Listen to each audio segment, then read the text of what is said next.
Di pesta pernikahan, ibu mertua naik ke atas panggung dan mengumumkan, menantu perempuan saya harus melepaskan hak waris atas 10 rumah keluarga kami, jika tidak, jangan menikah. Saya dengan tenang menandatangani dan melangkah ke mikrofon. Mempelai pria mengira saya akan mengucapkan terima kasih. Tetapi saya justru mengumumkan 3 hal. Bapak, Ibu, dan saudara-saudari sekalian, mari ikuti kisah saya. Nama saya Arawinda.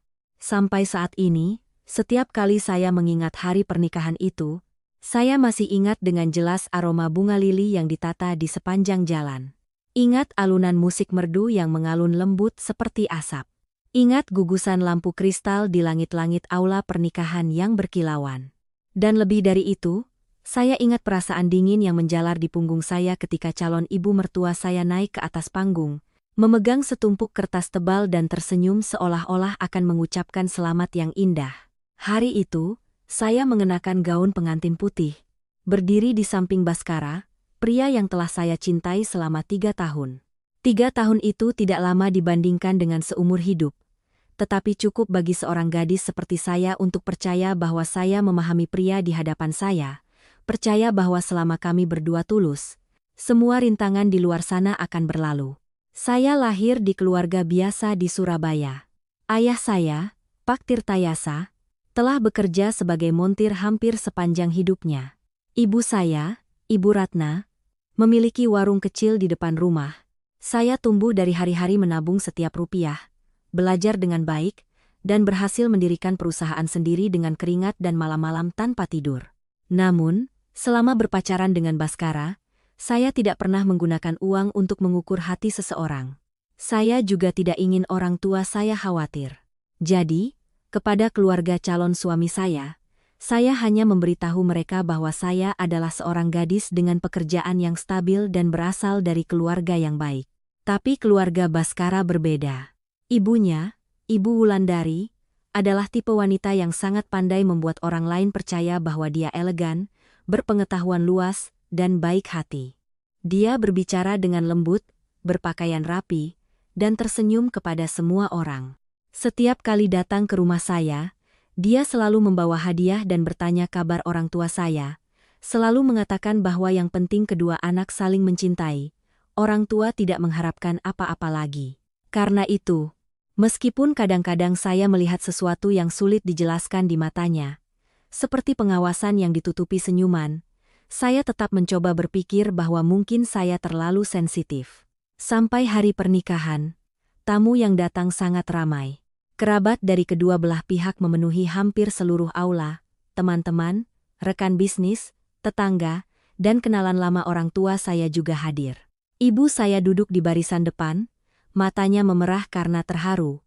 Ayah saya sesekali menoleh untuk membersihkan kacamatanya. Saya tahu dia melakukannya untuk menyembunyikan rasa haru di hatinya. Saya melihat ke bawah dan hanya melihat kepala yang familiar, punggung yang sedikit bungkuk karena kerja keras seumur hidup. Dan saya berjanji pada diri sendiri bahwa mulai sekarang saya harus menjalani pernikahan yang baik agar tidak mengecewakan dua orang yang telah membesarkan saya. Upacara pernikahan berjalan lancar. Pembawa acara baru saja mengundang mempelai pria dan wanita untuk bersiap-siap mengangkat gelas ketika tiba-tiba Ibu Wulandari berdiri. Dia merapikan kebaya brokat berwarna ungu tua dengan sulaman perak, melangkah perlahan ke atas panggung. Seluruh aula secara refleks menatap ke atas. Saya pikir ibu mertua saya akan memberikan beberapa kata sambutan seperti di pernikahan lainnya. Bahkan Baskara mencondongkan kepala sambil tersenyum kepada saya, meremas tangan saya dengan lembut, seolah meyakinkan bahwa semuanya indah. Tapi tidak, Ibu Wulandari mengambil mikrofon dari pembawa acara, suaranya lembut dan hangat membuat siapapun yang mendengarnya sulit berpikir ada duri di dalamnya. Dia berkata, "Hari ini adalah hari bahagia putra dan menantu saya. Sebenarnya saya tidak ingin membicarakan uang, tetapi karena kasih sayang saya kepada anak-anak, demi kedamaian keluarga di masa depan, dan untuk menghindari sengketa properti, ada satu hal yang perlu diperjelas sebelum upacara pernikahan selesai." Mendengar itu, hati saya mulai terasa berat. Dia mengangkat tumpukan kertas di tangannya. Suaranya masih sangat lembut tetapi setiap kata jatuh seperti batu. Dia berkata, "Keluarga kami memiliki 10 rumah di Jakarta, Semuanya adalah aset yang dibangun keluarga kami seumur hidup. Saya bukan tipe ibu mertua yang kejam, juga tidak meremehkan menantu perempuan saya. Tetapi untuk membuktikan bahwa cinta Arawinda kepada Baskara tulus, bukan karena kondisi keluarga suami, maka dia harus menandatangani surat perjanjian untuk melepaskan semua hak yang terkait dengan properti tersebut, baik sekarang maupun di masa depan. Dia menambahkan, jika saya benar-benar mencintai putranya, saya pasti tidak akan keberatan. Seluruh aula hening seketika. Saya masih ingat dengan jelas suara AC yang berdengung di langit-langit, suara seseorang di meja dekat panggung yang menarik napas dalam-dalam, tangan saya yang dingin, dan yang paling jelas adalah saat saya menoleh untuk melihat Baskara. Saya butuh penjelasan, hanya satu tatapan mata, cukup jika dia mengerutkan kening, cukup jika dia mengatakan satu kalimat, "Ibu, apa yang ibu lakukan?" Maka seberapapun canggungnya, saya masih bisa percaya bahwa pria ini layak untuk saya lanjutkan. Tapi Baskara tidak melakukannya. Dia berdiri diam, matanya menghindari mata saya, rahangnya mengeras, keringat muncul di pelipisnya. Kemudian setelah beberapa detik yang terasa seumur hidup, dia menunduk dan berbisik cukup pelan untuk saya dengar. "Arawinda, tanda tangani saja, ini hanya formalitas, agar ibu tenang." Mendengar itu, tiba-tiba saya merasa pria di hadapan saya bukan lagi pria yang pernah saya cintai.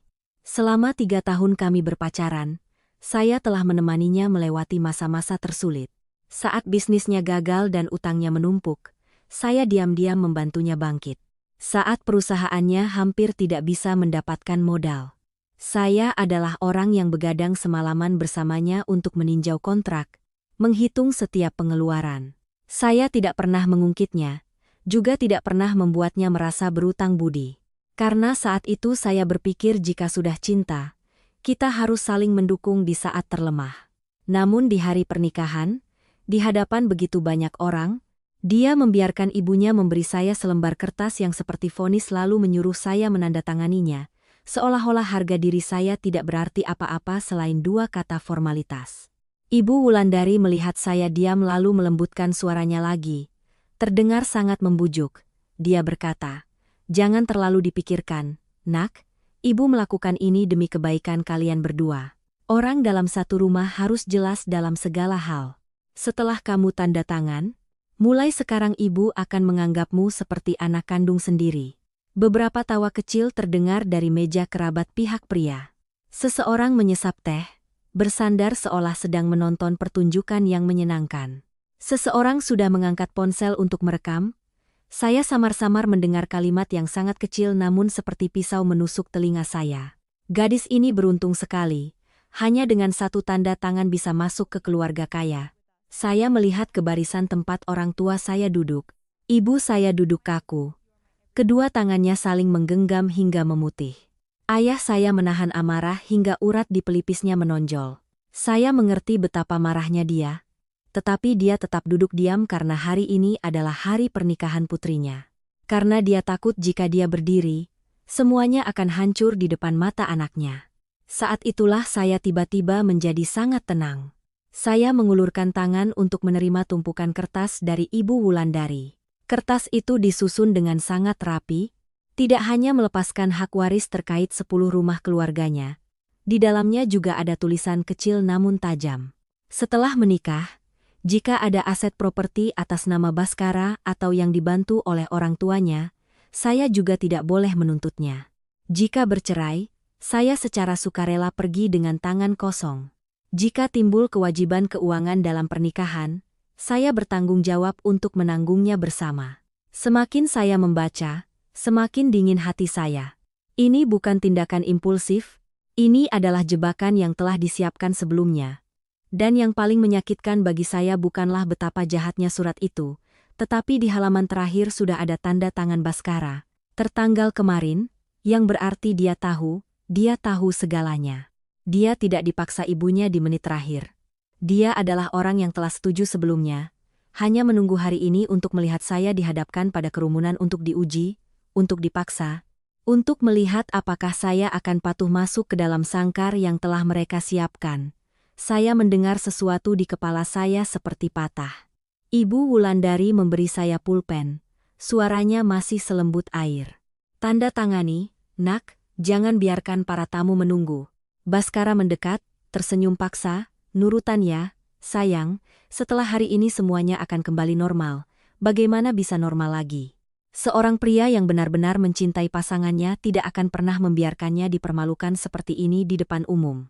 Sebuah keluarga yang tulus ingin menyambut menantu perempuan tidak akan pernah mengubah pernikahan menjadi pengadilan karakter. Saya menunduk melihat baris untuk tanda tangan. Ujung jari saya sedikit gemetar, tetapi di dalam hati saya setenang permukaan air di malam hari. Saya menandatanganinya. Setelah saya menandatangani, seluruh aula tiba-tiba bertepuk tangan. Tepuk tangan yang keras dan bertubi-tubi terdengar seperti penghargaan atas kesabaran.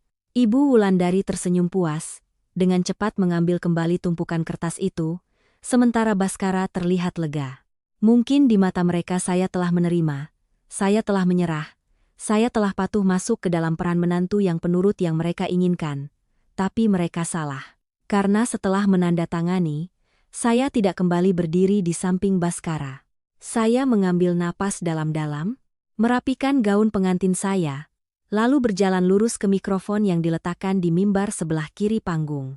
Pembawa acara tampak bingung dan hendak menghentikan saya, tetapi entah kenapa dia tertegun ketika melihat mata saya. Mungkin karena saya sendiri saat itu bukan lagi pengantin yang lembut beberapa menit yang lalu. Baskara buru-buru meraih pergelangan tangan saya. Suaranya tergesa-gesa. Arawinda, apa yang akan kamu lakukan? Saya dengan lembut melepaskan tangan saya. Untuk pertama kalinya dalam 3 tahun saya merasakan tangannya gemetar. Saya mengambil mikrofon. Seluruh aula seolah menahan napas. Ayah saya sudah berdiri entah sejak kapan. Ibu saya juga ikut berdiri, matanya tidak lepas dari saya. Ibu Wulandari di bawah sana masih mempertahankan wajah tenangnya, tetapi matanya mulai menunjukkan kegelisahan. Dan Baskara, dia menatap saya seperti melihat orang asing, antara takut dan mencoba menebak apa yang akan saya katakan. Saya melihat sekeliling aula, melihat setiap meja perjamuan, setiap wajah yang penasaran, setiap ponsel yang mengarah ke saya. Lalu saya tersenyum. Senyum yang sangat tipis dan saya berkata perlahan dengan setiap kata yang jelas. Terima kasih calon ibu mertua karena telah memberi saya pelajaran yang sangat mahal di hari pernikahan saya. Sekarang, di hadapan semua orang yang hadir di sini, saya juga ingin mengumumkan 3 hal. Saat itu juga, saya melihat wajah Baskara memucat, dan saya sendiri tahu, hanya dalam beberapa menit, tidak ada seorang pun di aula ini yang bisa lagi menganggap saya sebagai pengantin penurut yang baru saja menandatangani kertas memalukan itu. Setelah berpikir sejenak, begitu saya selesai berbicara, seluruh aula menjadi senyap seolah-olah seseorang baru saja menyedot semua udara keluar dari ruangan itu. Bisikan-bisikan tadi juga berhenti. Hanya tersisa cahaya lampu kuning yang menyinari panggung, dan ratusan pasang mata tertuju pada saya. Menunggu untuk melihat apa yang akan dilakukan oleh pengantin wanita yang baru saja menunduk menandatangani kertas itu. Saya menggenggam mikrofon dengan erat, merasakan logam dingin menekan telapak tangan saya. Dingin memang, tapi tidak sedingin perasaan saya barusan saat melihat tanda tangan Baskara tercetak rapi di halaman terakhir surat perjanjian. Rasa dingin itu seolah mengalir langsung dari mata ke jantung, membuat saya benar-benar sadar. Ada saat-saat dalam hidup ketika seseorang merasa sangat sakit hingga tidak bisa menangis lagi, tidak ingin menjelaskan lagi, dan hanya ingin berdiri tegak, mengatakan semua kebenaran, lalu melangkah keluar dari tempat itu dengan kakinya sendiri. Saya menatap ke meja utama tempat Ibu Wulandari duduk. Dia masih mencoba mempertahankan ketenangannya, tetapi tangan yang memegang cangkir teh telah berhenti di tengah jalan. Baskara berdiri 2 langkah di belakang saya. Wajahnya pucat pasi. Saya tahu dia takut, bukan takut kehilangan saya. Seorang pria yang benar-benar takut kehilangan wanita yang dicintainya tidak akan membiarkannya dipermalukan di depan begitu banyak orang. Yang dia takuti saat ini adalah saya akan mengungkapkan hal-hal yang telah dia sembunyikan. Saya berbicara perlahan, cukup agar setiap kata jatuh dengan jelas di tengah ruangan yang senyap itu. Hal pertama, saya secara resmi mengumumkan. Mulai detik ini, pernikahan antara saya dan Baskara dibatalkan. Detik pertama, tidak ada yang bereaksi. Mungkin tidak ada yang percaya pengantin wanita dalam gaun pengantin putih berani membatalkan pernikahannya sendiri di atas panggung. Tapi di detik kedua, Seluruh aula seperti meledak. Suara bisik-bisik terdengar di mana-mana. Ada yang ternganga, ada yang saling pandang, ada yang buru-buru mengangkat ponsel untuk merekam lebih jelas. Sementara Baskara melangkah maju, matanya memerah karena panik. "Arawinda, kamu sudah gila." Dia menggeram, cukup keras untuk didengar banyak orang. "Kamu tahu apa yang kamu katakan?" Saya menoleh menatapnya. Untuk pertama kalinya dalam hidup saya melihat wajah seseorang yang pernah saya cintai begitu asing. Masih mata yang sama, hidung yang sama, suara yang sama, tetapi di dalamnya tidak ada lagi sesuatu yang membuat saya ingin menggenggamnya. "Saya sangat sadar." Saya berkata, lebih sadar dari kapanpun, dan karena sadar, saya tidak bisa menikah dengan pria yang tahu segalanya sebelumnya, setuju dengan segalanya sebelumnya, lalu hanya berdiri menonton saya dipermalukan di tengah keramaian. Baskara terpaku, di bawah Ibu Wulandari telah meletakkan cangkir tehnya dengan keras di atas meja. Suara porselen beradu dengan kaca terdengar nyaring. Dia berdiri, suaranya masih mencoba lembut tetapi sudah mulai menunjukkan ketajaman. "Apa maksudmu berkata begitu?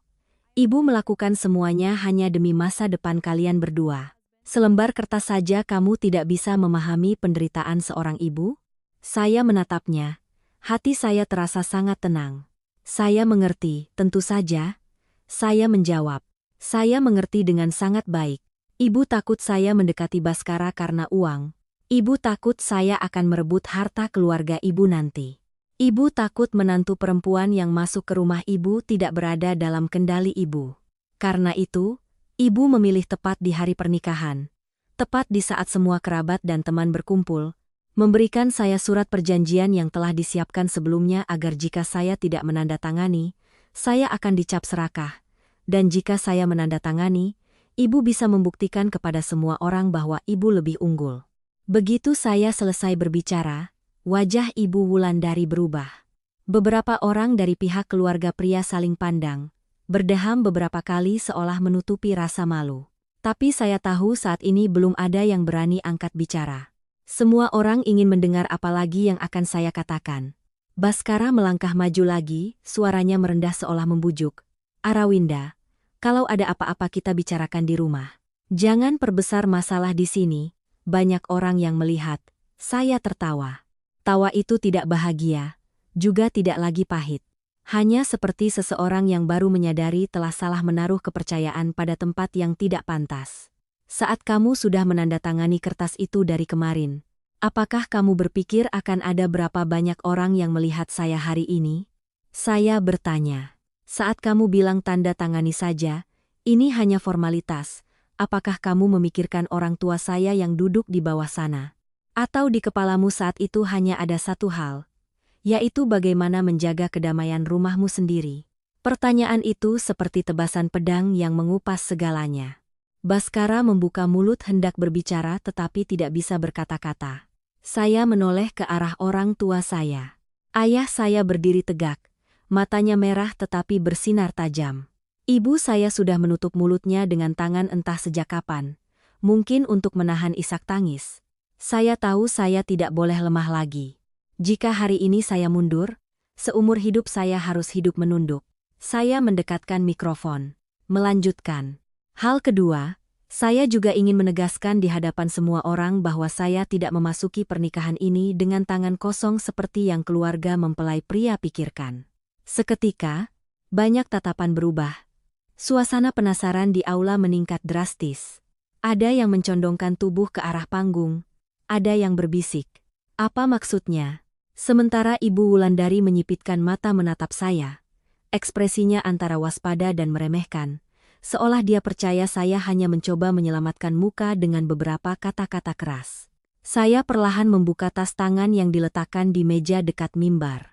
Di dalamnya, selain ponsel dan beberapa barang pribadi, ada sebuah amplop berwarna krem yang telah saya siapkan sebelumnya.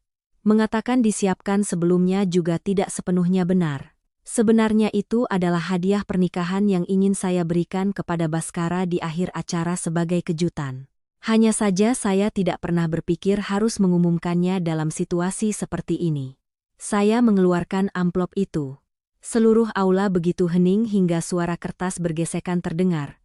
Awalnya, saya berkata, saya berencana setelah upacara pernikahan selesai, di hadapan kedua keluarga, saya akan memberikan hadiah ini kepada suami saya. Ini adalah bagian yang saya siapkan untuk kehidupan kami setelah menikah. Tapi sekarang mungkin semua orang harus tahu kebenarannya. Saya membuka amplop, mengeluarkan beberapa lembar kertas yang dijepit rapi. Tangan saya tidak gemetar lagi. Saya membaca setiap kata dengan jelas. Ini adalah dokumen yang membuktikan bahwa saya memiliki 20% saham di sebuah perusahaan teknologi yang saya bangun sendiri selama 4 tahun terakhir. Perusahaan ini saat ini berkantor pusat di Jakarta dan baru saja menandatangani kontrak kerjasama strategis kuartal lalu. Menurut penilaian terbaru, bagian saham ini setara dengan 25 miliar rupiah. Jika pengumuman pembatalan pernikahan membuat seluruh aula terdiam, kata-kata ini seperti melemparkan batu besar ke permukaan danau yang sudah beriak. Saya mendengar dengan jelas seruan "oh" dari banyak meja. Sebuah ponsel hampir jatuh ke meja, ada yang menoleh ke arah keluarga mempelai pria, ada yang membelalakan mata menatap saya, seolah baru sekarang menyadari bahwa gadis yang berdiri di panggung ini tidak seperti yang mereka kira. Ibu Wulandari sedikit terhuyung tetapi masih berusaha berdiri tegak. Wajahnya pucat lalu memerah. Sementara Baskara berdiri kaku seperti patung. Bibirnya bergerak-gerak beberapa kali, matanya tampak kosong. Saya menatap lurus ke arahnya. Apakah kamu tahu, Baskara? Hadiah yang ingin saya berikan kepadamu hari ini bukan hanya uang. Itu adalah kepercayaan saya, niat saya untuk membangun rumah tangga yang layak bersamamu. Saya pernah berpikir pria yang saya pilih sebagai suami pantas mendapatkan yang terbaik dari saya, tetapi sekarang tidak lagi. Di bawah, bisikan-bisikan mulai berubah arah. Bisikan yang awalnya ragu-ragu, sekarang lebih jelas, lebih berat. Ada yang bilang keluarga mempelai pria terlalu perhitungan. Ada yang bilang mereka pikir 10 rumah itu besar. Ternyata pihak wanita punya aset pribadi yang jauh lebih besar. Ada yang berdecak lidah sambil berkata, wanita yang diam jangan diremehkan. Saya tidak bisa melihat setiap wajah, tapi saya tahu keseimbangan di hati kerumunan telah berubah. Saat itu Ibu Wulandari tidak bisa menahan diri lagi. Dia membentak hampir berteriak, hanya dengan beberapa lembar kertas. Siapa yang tahu itu asli atau palsu? Saya mengangguk seolah menunggu kalimat itu. Benar. Saya berkata, Ibu curiga itu wajar. Karena itu, sebelum datang ke sini, saya sudah meminta pengacara perusahaan saya untuk hadir di hotel hari ini untuk berjaga-jaga jika perlu memeriksa dokumen asli. Begitu saya selesai, dari ujung aula, seorang pria berkemeja putih berdiri. Itu adalah Pak Ganesha, penasihat hukum yang telah bekerja dengan saya selama bertahun-tahun. Dia tidak naik ke panggung, hanya mengangkat sedikit map di tangannya dan mengangguk sebagai konfirmasi. Itu sudah cukup. Aula kembali ramai. Sementara wajah Ibu Wulandari menjadi begitu muram sehingga semua orang mengerti dia telah terpojok. Saya menghela napas panjang. Saat itu, saya tidak merasa puas. Saya hanya merasa menyesal. Menyesal untuk 3 tahun masa muda yang salah tempat. Menyesal untuk upacara yang seharusnya membuat orang tua saya bangga dan bahagia. Menyesal untuk diri saya sendiri di masa lalu yang mencoba percaya bahwa jika hidup dengan baik, orang lain juga akan baik kepada kita. Tetapi ada hal-hal yang harus hancur berkeping-keping sebelum seseorang berhenti bermimpi. Saya dengan hati-hati melipat kertas-kertas itu kembali ke dalam amplop lalu saya menatap Baskara sekali lagi. Dia masih berdiri di sana, kedua tangan terkulai. Tatapan matanya dari panik telah berubah menjadi memohon. Arawinda, dia memanggil dengan sangat pelan. Aku mohon, pelan-pelan saja.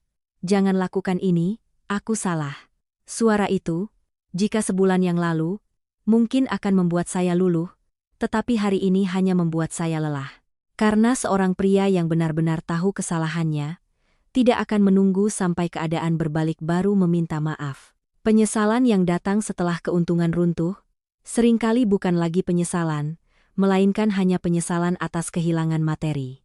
Saya melihat ke seluruh aula, merasakan detak jantung saya kembali normal. Saya tahu hal terbesar belum saya katakan, dan begitu saya mengatakannya, semua yang Baskara dan ibunya coba sembunyikan akan terungkap di depan semua orang. Saya menggenggam mikrofon lebih erat, suara saya merendah, pelan tapi tajam. Dan hal ketiga adalah yang paling penting. Dan saya pikir orang yang paling perlu mendengarnya saat ini bukan hanya Baskara, tetapi juga seluruh kerabat dari pihak mempelai pria yang hadir di sini. Mendengar kalimat itu, Baskara tiba-tiba melompat maju setengah langkah. Wajahnya pucat pasi, suaranya keluar penuh ketakutan. Arawinda, jangan. Tapi saya sudah melihat kepanikan yang sesungguhnya di matanya. Dan saya mengerti akhirnya dia tahu apa yang akan terjadi. Begitu Baskara mengucapkan dua kata, jangan katakan, sudah terlambat. Ada kebenaran-kebenaran yang, sekali didorong ke tepi jurang, tidak ada jalan lain selain harus melangkah ke dalam terang. Dan saya, setelah semua yang baru saja terjadi, tidak punya alasan lagi untuk menjaga sedikit pun harga diri terakhir untuk seseorang yang sama sekali tidak memikirkan harga diri saya. Saya menatap lurus ke arahnya. Tatapan itu bukan lagi tatapan seorang gadis yang pernah mencintainya dengan sepenuh hati. Yang tersisa hanyalah ketenangan yang dingin. Apa yang kamu takutkan? Saya bertanya. Suara saya tidak keras tetapi cukup untuk menyebar ke seluruh aula. Takut saya akan mengatakan hal yang telah kamu sembunyikan dari saya selama ini atau takut semua orang akan mengetahui siapa dirimu sebenarnya. Baskara terpaku, kedua tangannya mengepal lalu mengendur, lalu mengepal lagi. Saya tahu dia sedang mencoba mencari cara untuk membalikan keadaan, tetapi kali ini tidak ada lagi ruang baginya untuk bermanuver. Saya menoleh ke bawah, ke tempat Ibu Wulandari berdiri. Wajahnya saat ini tidak lagi bisa mempertahankan ketenangannya. Tatapannya setajam pisau, tetapi di baliknya ada kegelisahan yang jelas. Mungkin dia sudah bisa menebak sebagian, tetapi masih berharap saya hanya menggertak. Saya mengambil napas dalam-dalam lalu mengatakan setiap kata dengan jelas. Hal ketiga, saya ingin mengatakan bahwa saya tahu Baskara sudah memiliki wanita lain. Seluruh aula seperti disiram air dingin. Beberapa seruan astaga terdengar tanpa bisa ditahan. Ada yang menutup mulut dengan tangan. Ada yang menoleh ke arah Baskara seolah tidak percaya dengan apa yang mereka dengar. Sementara Ibu Wulandari mundur setengah langkah, tangannya berpegangan pada sandaran kursi. Baskara pucat pasi, kamu bicara ngawur apa? Dia mencoba tersenyum paksa tetapi suaranya sudah terdengar aneh. Kamu sedang marah jadi bicara sembarangan, semuanya jangan salah paham. Saya tidak segera memotongnya. Saya biarkan dia selesai berbicara agar kegugupannya terpampang di depan mata semua orang. Lalu saya dengan lembut menggelengkan kepala. Saya tidak bicara ngawur. Saya berkata, saya punya bukti. Saya meletakkan mikrofon sejenak di mimbar, mengambil ponsel dari tas, tangan saya masih sangat stabil, layar menyala, memantulkan cahaya lampu di langit-langit aula pernikahan. Sebulan yang lalu, saya melanjutkan, saya mulai melihat dia berubah. Dia pulang lebih malam, ponselnya selalu dalam mode senyap. Kadang-kadang saat sedang berbicara dengan saya, dia diam-diam pergi ke balkon untuk menerima telepon. Saya pikir mungkin dia sedang stres karena pekerjaan. Saya tidak ingin mencurigai orang yang saya cintai. Saya mengangkat kepala menatap Baskara. Tapi kemudian suatu kali dia lupa mengunci layarnya. Baskara mundur selangkah. Saya melihat dengan jelas keringat di dahinya mulai menetes. Saya bukan tipe orang yang suka memeriksa barang orang lain. Saya berkata perlahan, tapi hari itu ada sebuah pesan muncul. Hanya satu baris. Malam ini aku kangen kamu. Gelombang bisikan kembali terdengar. Seseorang berbisik, gawat. Seseorang menggelengkan kepala. Saya tidak memperhatikan mereka. Saya hanya menatap Baskara. Saya telah bertanya pada diri sendiri berkali-kali. Saya melanjutkan. Mungkin hanya salah paham, mungkin rekan kerja, teman, atau seseorang yang salah kirim. Tapi kemudian saya melihat pesan-pesan lain, panggilan telepon, saat-saat dia berbohong kepada saya mengatakan akan bertemu klien tetapi sebenarnya pergi dengan orang itu. Baskara hendak melangkah maju tetapi kakinya seolah terpaku di lantai. Arawinda. Dia membuka mulut tetapi tidak bisa mengatakan apa-apa. Saya memberi isyarat agar dia diam. Saya tidak mengatakan apa-apa. Saya berkata, saya ingin memberinya kesempatan. Saya pikir jika dia tulus kepada saya, dia akan berhenti sendiri. Saya menunggu seminggu, 2 minggu, sebulan, tetapi dia tidak berhenti. Suara saya tidak tinggi tetapi setiap kata jatuh dengan berat. Sebaliknya dia malah melangkah lebih jauh. Saya membuka ponsel saya, menaruhnya di depan mikrofon agar suaranya lebih jelas. Lalu saya memutar sebuah rekaman audio. Suara Baskara terdengar di seluruh aula dengan begitu jelas sehingga tidak bisa disangkal. Setelah menikah baru kita pikirkan lagi. Kamu jangan khawatir. Aku dan dia hanya sebatas status saja. Keluargaku butuh orang seperti dia agar tenang. Tapi aku tidak akan meninggalkanmu. Ruangan seakan membeku, saya mematikan rekaman audio, tidak ada yang berbicara. Tidak perlu bicara lagi, kebenaran sudah terungkap telanjang. Tidak ada lagi tempat untuk bersembunyi. Baskara berdiri seolah seluruh tulangnya telah dicabut. Dia menatap saya, lalu menunduk, lalu melihat sekeliling seolah mencari jalan keluar. Tetapi yang dia dapatkan hanyalah tatapan ratusan orang yang menatapnya dengan kekecewaan, penghinaan, bahkan kemarahan. Ibu Wulandari saat ini tidak bisa menahan diri lagi. Dia berjalan cepat ke arah panggung, suaranya gemetar tetapi masih mencoba membentak. Dari mana kamu dapatkan benda ini? Siapa tahu kamu mengarang cerita? Jangan memfitnah anakku. Saya menoleh menatapnya. Saya tidak perlu memfitnah. Saya berkata. Karena kebenaran itu sendiri sudah cukup jelas. Saya menunjukkan ponsel saya ke arahnya. Membuka kembali daftar pesan, panggilan, dan foto. Tidak perlu dibaca semua. Cukup melihat beberapa nama, beberapa baris konten. Sudah cukup bagi siapapun untuk mengerti.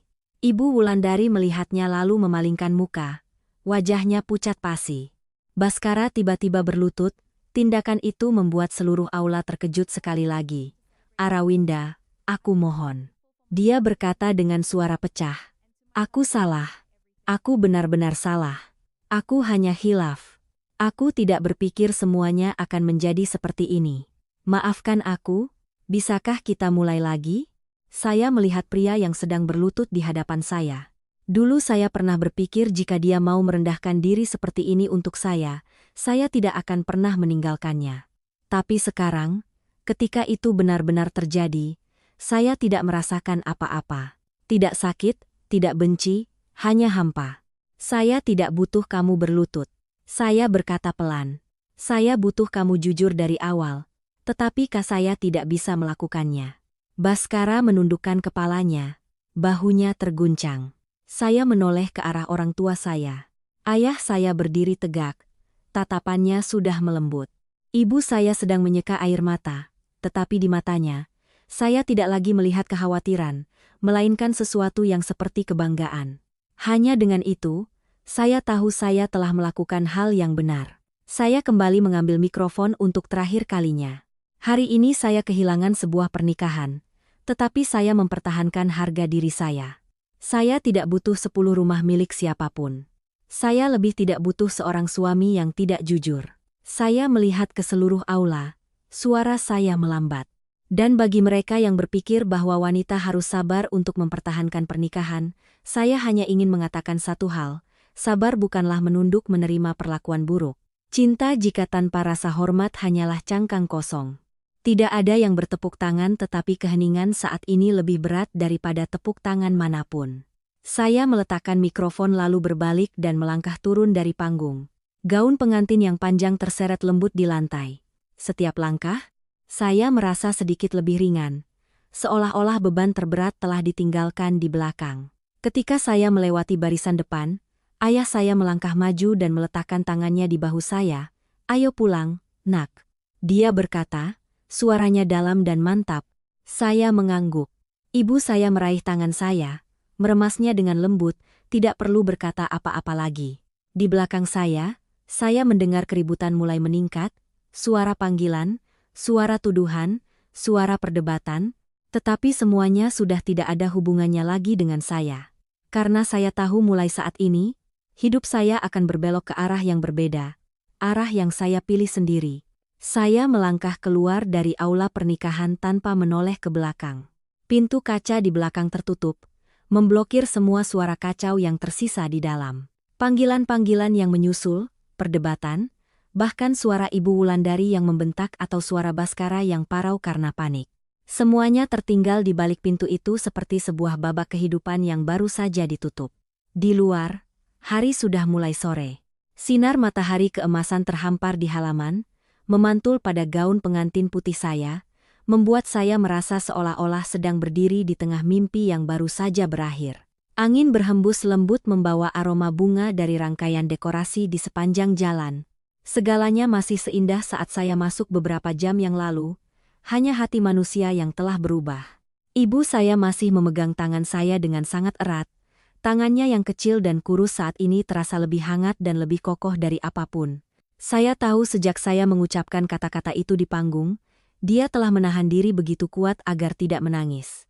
Ayah saya berjalan di samping saya dalam diam, tetapi setiap langkahnya begitu mantap seolah ingin melindungi saya dari semua yang tertinggal di belakang. Kami tidak mengatakan apa-apa cukup lama.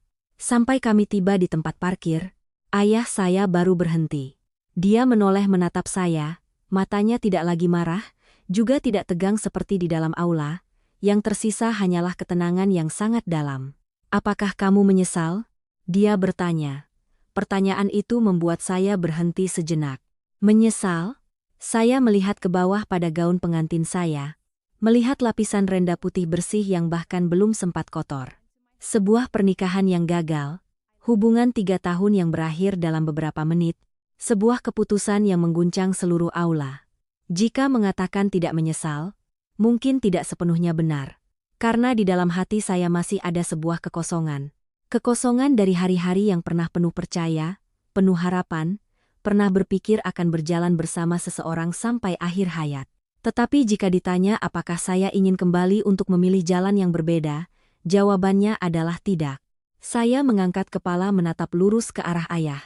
Saya tidak menyesal. Saya berkata dengan suara pelan tapi jelas. Jika hari ini saya tidak melakukannya, maka seumur hidup saya akan hidup dalam penyesalan. Ayah saya diam beberapa detik lalu mengangguk pelan. Dia tidak mengatakan apa-apa lagi tetapi anggukan itu cukup bagi saya untuk mengerti bahwa dia menerima keputusan saya. Ibu saya meremas tangan saya lebih erat. Suaranya serak. "Anakku, kamu sudah bekerja keras." Hanya satu kalimat itu, air mata saya tiba-tiba mengalir.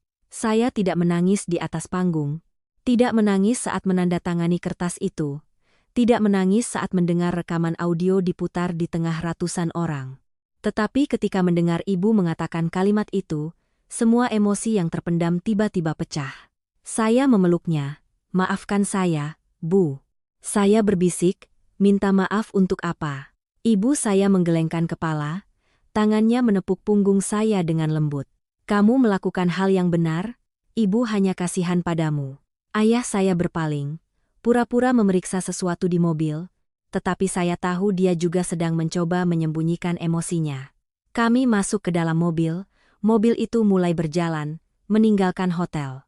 Melalui kaca jendela, saya melihat papan nama aula pernikahan masih tergantung di sana, dengan jelas tertulis nama kedua keluarga, nama mempelai pria dan wanita. Huruf-huruf berkilauan yang beberapa jam lalu membuat saya gugup, kini terasa begitu asing. Saya memalingkan wajah, tidak perlu melihat lagi. Jalan di depan jauh lebih panjang daripada jalan yang baru saja saya lewati. Sepanjang perjalanan pulang, tidak ada yang berbicara lagi. Saya menyandarkan kepala di kaca jendela, melihat lalu lintas di luar yang berlalu lalang. Kota ini masih sama, orang-orang masih bekerja, masih terburu-buru, masih tertawa dan berbicara. Tidak ada yang tahu sebuah pernikahan baru saja hancur.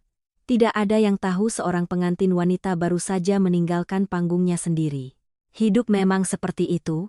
Peristiwa terbesar dalam hidup seseorang terkadang hanyalah riak kecil di mata orang lain.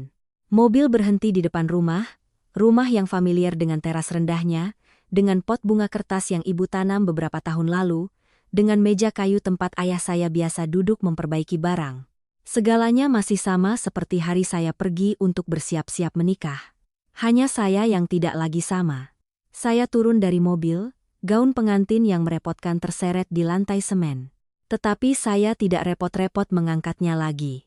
Ibu saya berjalan di depan membuka pintu. Ayah saya membantu membawakan tas kecil saya. Melangkah melewati ambang pintu. Saya tiba-tiba merasa seperti baru saja kembali dari perjalanan yang sangat panjang. Sebuah perjalanan di mana saya tidak hanya meninggalkan seorang pria, tetapi juga sebagian dari diri saya sendiri. Saya duduk di kursi kayu yang familiar di ruang tamu. Gaun pengantin mengembang di sekitar kaki saya. Lampu kuning di rumah menyinari. Tidak semewah lampu kristal di aula pernikahan, tetapi membuat saya merasa jauh lebih nyaman. Ibu saya pergi ke dapur, mencari-cari sejenak, lalu membawa segelas air hangat. "Minumlah, nak," dia berkata. Saya mengambilnya. Kedua tangan memeluk gelas itu seolah untuk menahan sedikit kehangatan. Ayah saya duduk di seberang, menatap saya cukup lama sebelum akhirnya berbicara. "Soal perusahaanmu, kamu sudah lama menyembunyikannya dari ayah dan ibu?" Saya sedikit tertegun. "Saya tidak bermaksud menyembunyikannya," saya menjawab. "Hanya saja saya ingin berhasil dulu baru memberitahu. Saya takut ayah dan ibu khawatir." Ayah saya menghela napas pelan. "Ayah tidak butuh kamu sehebat itu," dia berkata. "Ayah hanya butuh kamu hidup dengan baik, hidup tanpa malu pada diri sendiri." Saya menunduk. Saya tahu. Ibu saya duduk di samping saya. Tangannya masih di bahu saya seolah takut saya akan menghilang. "Si Baskara itu, apakah dia sudah lama seperti itu, nak?" dia bertanya dengan sedih. Saya diam sejenak lalu mengangguk. "Saya baru tahu belum lama ini." Saya berkata, "Saya ingin memberinya kesempatan. Tapi dia tidak pantas." Ibu saya berkata dengan tegas. Saya tidak menjawab karena kalimat itu juga sudah saya katakan pada diri sendiri saat berdiri di atas panggung. Tidak pantas. Tidak pantas mendapatkan kepercayaan saya. Tidak pantas mendapatkan semua yang telah saya berikan padanya. Tidak pantas membuat saya harus menunduk. Di luar, hari sudah gelap. Suara kendaraan semakin jarang. Suasana di dalam rumah menjadi tenang. Ketenangan yang sangat berbeda dari keheningan yang menyesakkan di aula tadi sore. Di sini saya tidak perlu berpura-pura. Saya bisa menjadi diri saya sendiri. Saya bersandar di kursi, memejamkan mata sejenak. Di kepala saya tidak lagi muncul wajah Baskara, juga tidak suara Ibu Wulandari. Sebagai gantinya adalah gambar orang tua saya, rumah ini, hal-hal sederhana namun nyata. Mungkin kehilangan terbesar hari ini bukanlah saya kehilangan sebuah pernikahan. Tetapi saya telah menukar 3 tahun untuk memahami sesuatu yang seharusnya saya pahami lebih awal. Tetapi sebagai gantinya saya berhasil mempertahankan diri saya sendiri dan mungkin itu sudah cukup. Saya membuka mata, melihat orang tua saya lalu berkata pelan, "Besok saya akan kembali bekerja. Masih banyak yang harus dilakukan." Ayah saya mengangguk. "Ya," dia berkata, "lakukan apa yang menurutmu benar." Ibu saya tidak mengatakan apa-apa, hanya menggenggam tangan saya dengan erat. Saat itu, saya tahu apapun yang terjadi di depan, saya tidak lagi sendirian. Keesokan paginya, saya bangun sangat pagi. Bukan karena ada urusan mendesak, tetapi karena saya hampir tidak bisa tidur. Sepanjang malam saya mendengarkan suara kipas angin berputar di langit-langit, mendengar suara anjing menggonggong dari kejauhan, dan mendengar detak jantung saya sendiri yang perlahan kembali normal. Setelah hari yang penuh gejolak, ada hal-hal yang ketika kita berada di dalamnya, kita pikir tidak akan sanggup menahannya, tetapi setelah melewatinya, rasanya seperti luka gores. Sakit memang, tetapi pada akhirnya akan sembuh. Saya duduk, melihat sekeliling kamar lama saya. Meja belajar dari masa lalu masih di sana. Rak buku masih berisi buku-buku yang saya baca saat kuliah. Di dinding masih tergantung foto keluarga yang diambil beberapa tahun lalu saat saya belum mengenal Baskara. Segalanya masih utuh seolah menunggu saya kembali. Saya turun dari tempat tidur, membuka tirai. Sinar matahari pagi masuk ke dalam kamar, lembut namun jelas. Saya berdiri diam sejenak, mengambil napas dalam-dalam. Hari baru, awal yang baru, tidak ada lagi gaun pengantin, tidak ada lagi upacara, tidak ada lagi tatapan menghakimi, hanya saya yang sesungguhnya. Di dapur, ibu saya sudah bangun sejak pagi. Suara pisau dan talenan beradu, aroma bawang goreng yang harum dan familiar. Saya turun dan melihatnya berdiri membelakangi saya. Rambutnya sudah beruban tetapi posturnya masih rapi. Tiba-tiba saya merasa hidung saya perih. Ibu saya memanggil pelan. Dia berbalik menatap saya lalu tersenyum seperti biasanya. Sudah bangun, nak? Sini sarapan. Kalimat biasa itu justru membuat hati saya tenang. Seolah-olah semua yang terjadi kemarin tidak pernah ada. Seolah-olah saya baru saja pulang dari bepergian jauh.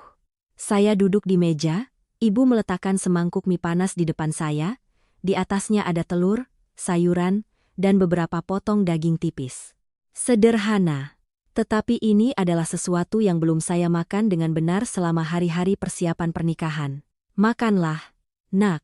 Ibu berkata, kemarin kamu tidak makan apa-apa. Saya mengambil sumpit, menggigit sepotong, tiba-tiba tenggorokan saya terasa tercekat. Enak? Ibu bertanya. Saya mengangguk. Enak? Ibu saya tidak bertanya lebih lanjut. Dia mengerti ada hal-hal yang tidak perlu diungkapkan segera. Cukup dengan berada di sisi satu sama lain. Setelah makan, saya mengganti pakaian dengan yang sederhana. Tidak ada lagi gaun pengantin. Tidak ada lagi riasan tebal. Hanya kemeja putih, celana gelap, rambut diikat rapi ke belakang. Melihat diri saya di cermin, saya melihat versi yang familiar kembali, bukan pengantin wanita kemarin, tetapi Arawinda yang dulu. Saya mengambil tas, bersiap-siap keluar. Bu, saya ke kantor sebentar. Ibu saya menatap saya dengan sedikit khawatir. Kamu baru istirahat sehari? Istirahatlah dulu. Tidak apa-apa. Saya menggelengkan kepala. Saya baik-baik saja. Di rumah terus. Nanti saya malah banyak pikiran. Dia diam sejenak lalu mengangguk. Ya, hati-hati di jalan. Ayah saya keluar dari kamar, mendengarnya lalu berkata, perlu ayah antar? Tidak perlu, ayah. Saya bisa pergi sendiri. Dia menatap saya sejenak lalu hanya berkata, kalau ada apa-apa, telepon ke rumah. Iya. Saya melangkah keluar rumah. Udara pagi yang segar sangat berbeda dengan suasana pengap kemarin. Saya mengambil napas dalam-dalam lalu berjalan lurus ke ujung gang untuk mencari ojek. Ketika tiba di kantor, begitu melangkah masuk, saya melihat tatapan semua orang tertuju pada saya. Tidak ada yang langsung berbicara, tetapi saya tahu mereka sudah tahu semua cerita kemarin. Di zaman sekarang ini, berita seperti itu tidak mungkin tidak menyebar. Mungkin bahkan sebelum saya sampai di rumah, video itu sudah dibagikan di mana-mana. Mbak Ratih, kepala personalia, adalah orang pertama yang mendekat. Arawinda, kamu baik-baik saja? Dia bertanya dengan suara pelan. Saya tersenyum. Saya baik-baik saja, Mbak. Dia menatap saya sejenak seolah ingin mengatakan sesuatu, lalu hanya mengangguk pelan. Kalau butuh apa-apa, bilang saja. Iya, saya masuk ke ruang kerja saya, pintu tertutup, memisahkan saya dari tatapan di luar. Saya meletakkan tas di meja, duduk di kursi. Layar komputer masih menampilkan file-file yang belum selesai dari hari sebelumnya. Jadwal kerja masih penuh dengan rapat dan proyek yang belum selesai. Hidup tidak berhenti karena pernikahan yang gagal, dan saya juga tidak punya alasan untuk berhenti. Saya menyalakan komputer, mulai memeriksa pekerjaan, setiap email, setiap laporan, setiap angka. Semuanya menarik saya kembali ke rutinitas yang familiar. Kadang-kadang saya berhenti sejenak, teringat apa yang telah terjadi, tetapi kemudian melanjutkan lagi. Menjelang siang, ponsel saya bergetar, nama penelepon muncul, Baskara. Saya menatap layar beberapa detik lalu menolaknya. Tak lama kemudian sebuah pesan muncul. Arawinda, aku tahu kamu tidak akan mengangkat telepon. Aku hanya ingin bilang aku benar-benar menyesal. Aku salah. Beri aku satu kesempatan lagi, ya? Saya membaca pesan itu tanpa menjawab. Pesan lain masuk, aku sudah bicara dengan ibu. Ibu juga tahu dia salah. Kami ingin bertemu denganmu. Bicara baik-baik. Saya meletakkan ponsel, hati saya tidak goyah. Jika dulu, mungkin hanya dengan pesan seperti itu saya akan luluh. Tetapi sekarang segalanya berbeda. Bukan karena saya menjadi dingin, tetapi karena saya telah melihat dengan jelas inti masalahnya. Ada kesalahan yang bisa diperbaiki, tetapi ada hal-hal yang sekali pecah tidak bisa disatukan kembali seperti semula. Saya terus bekerja, sore harinya ponsel bergetar lagi. Kali ini bukan Baskara, melainkan nomor tak dikenal. Saya ragu sejenak lalu mengangkatnya. Halo. Ujung telepon sana hening beberapa detik lalu suara yang familiar terdengar. Arawinda. Ini ibu. Saya tertegun. Suara ibu Wulandari. Saya tidak menyangka dia akan menelepon saya. Saya dengar. Saya menjawab dengan tenang. Di seberang sana terdengar helaan napas. Kejadian. Kemarin ibu terlalu emosi. Ibu bicara yang tidak benar. Ibu minta maaf, nak. Saya tidak mengatakan apa-apa. Ibu juga tidak berpikir semuanya akan jadi seperti ini. Dia melanjutkan. Baskara juga sangat menderita. Dia tidak bisa tidur semalaman. Dia benar-benar mencintaimu. Saya tersenyum tipis tanpa suara. Mencintai saya? Saya bertanya.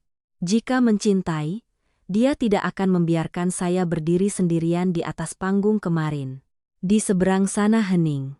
Saya tidak menelepon untuk menyalahkan. Dia berkata setelah beberapa saat, ibu hanya ingin jika masih memungkinkan, kalian berdua berpikir kembali. Saya melihat keluar jendela. Sinar matahari sore perlahan memudar. Saya rasa tidak perlu lagi, Bu. Saya berkata, ada hal-hal yang sudah terlalu jauh. Kamu tidak menyalahkan ibu kan? Saya melanjutkan, dengan suara pelan. Setiap orang punya cara berpikirnya masing-masing. Tetapi saya juga punya cara hidup saya sendiri. Saya berhenti sejenak, dan saya memilih untuk tidak kembali. Di seberang sana tidak ada jawaban lagi, hanya helaan napas yang sangat pelan. Baiklah, ibu mengerti. Dia berkata, jaga dirimu baik-baik. Iya. Saya menutup telepon. Meletakkan ponsel, saya tidak merasa berat, hanya lega. Keringanan yang sangat jelas, seolah sebuah pintu telah tertutup sepenuhnya, tidak ada lagi celah untuk kembali. Saya berdiri, pergi ke balkon kecil kantor. Kota di bawah sana masih ramai, orang-orang masih berjalan, masih hidup, masih melanjutkan cerita mereka masing-masing, dan saya juga memulai cerita baru. Tanpa Baskara, tanpa keluarganya, hanya saya dengan apa yang telah saya pilih.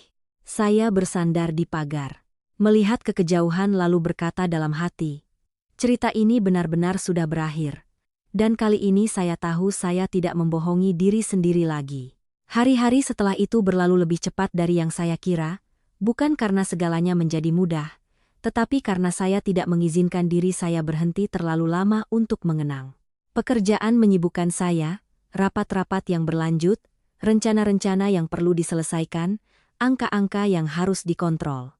Siang hari saya hampir tidak punya waktu untuk memikirkan masa lalu, hanya ketika malam tiba, saat berbaring sendirian di kamar yang familiar, kenangan perlahan kembali sedikit demi sedikit, tidak berisik tetapi cukup untuk membuat hati terasa nyeri. Kadang-kadang saya bertanya pada diri sendiri, jika hari itu saya diam-diam menandatangani kertas itu lalu turun dari panggung sebagai pengantin yang penurut, bagaimana kehidupan saya sekarang? Mungkin saya sudah menjadi istri Baskara. Mungkin saya tinggal di rumah yang luas, bersama keluarga kaya. Mungkin dari luar semua orang akan mengira saya bahagia. Tapi saya tahu di dalam hati saya tidak akan pernah merasa damai. Karena sekali harga diri dipermainkan sejak hari pertama, maka hari-hari berikutnya hanyalah rangkaian panjang kesabaran yang dipaksakan. Memikirkan itu, saya merasa sedikit lebih lega. Setidaknya saya tidak memilih jalan yang salah sampai akhir. Seminggu setelah pernikahan, perusahaan mengadakan rapat besar dengan mitra. Itu adalah proyek yang sudah saya ikuti sejak lama. Jadi apapun masalah pribadi saya tidak bisa lalai. Saya datang lebih awal dari biasanya. Ruang rapat masih kosong.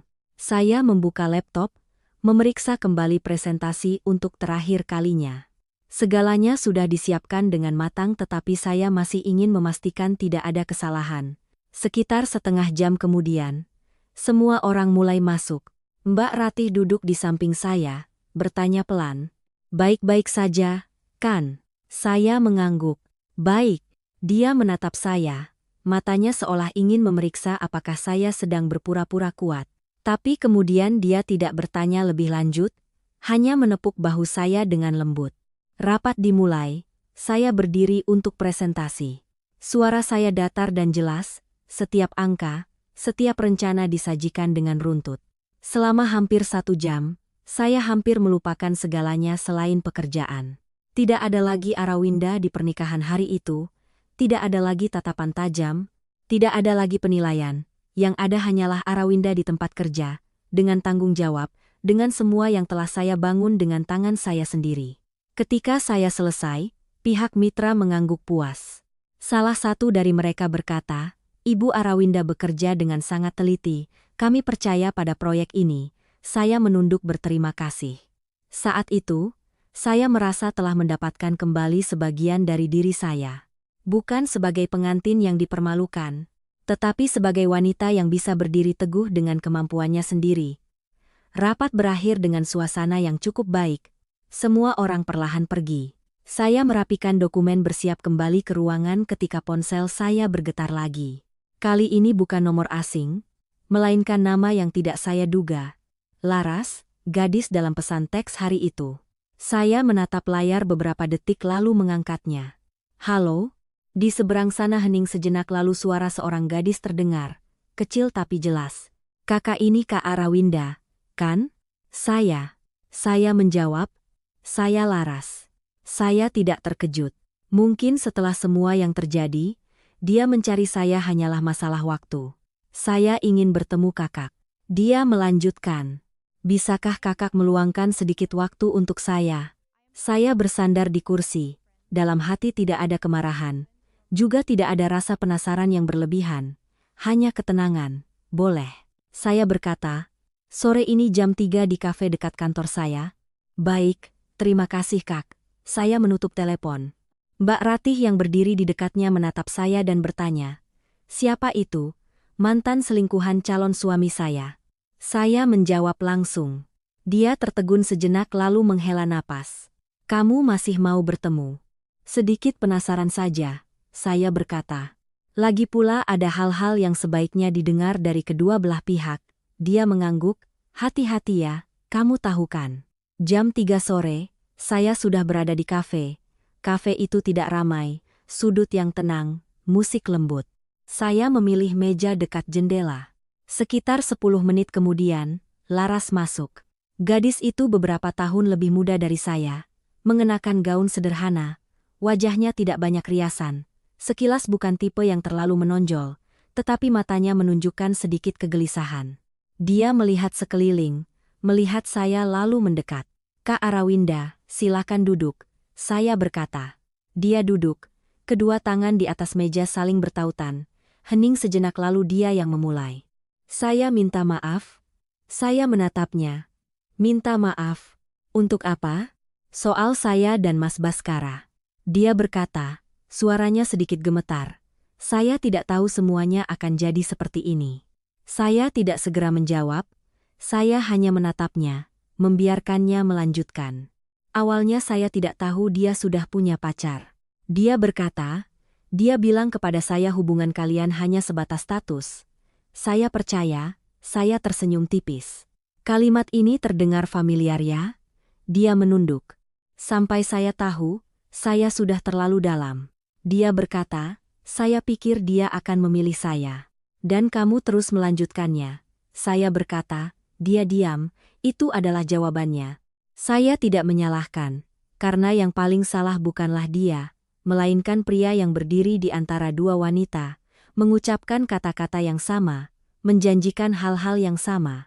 "Kamu mencari saya untuk apa?" saya bertanya. Laras mengangkat kepala, matanya merah. "Kemarin dia mencari saya," dia berkata. "Dia bilang ingin kembali kepada saya." Saya tidak terkejut. "Lalu?" Saya menolaknya. Dia berkata, "Kali ini saya sedikit terkejut." "Kenapa?" Dia tersenyum pahit, "Karena saya pikir jika dia bisa memperlakukan kakak seperti itu, maka suatu saat dia juga bisa memperlakukan saya seperti itu." Saya menatapnya, di matanya ada kesadaran yang terlambat, sama seperti saya, hanya di posisi yang berbeda. Saya tidak ingin menjadi pengganti. Dia melanjutkan, juga tidak ingin hidup dalam hubungan yang selalu penuh kecurigaan. Saya mengangguk. "Berarti kamu sudah mengerti." Dia menatap saya. Suaranya mengecil. "Kakak benci saya." Saya menggelengkan kepala. "Tidak." Dia mengangkat kepala karena terkejut. "Karena yang bersalah pada saya bukanlah kamu." Saya berkata, Kamu hanya orang yang muncul dalam cerita yang sudah bermasalah sejak awal. Dia diam sejenak lalu berkata, "Saya benar-benar minta maaf, Kak." Saya terima. Saya menjawab, "Bukan karena saya butuh permintaan maaf itu, tetapi karena saya tahu mengatakannya juga merupakan cara bagi seseorang untuk membebaskan dirinya sendiri." Kami tidak banyak bicara lagi.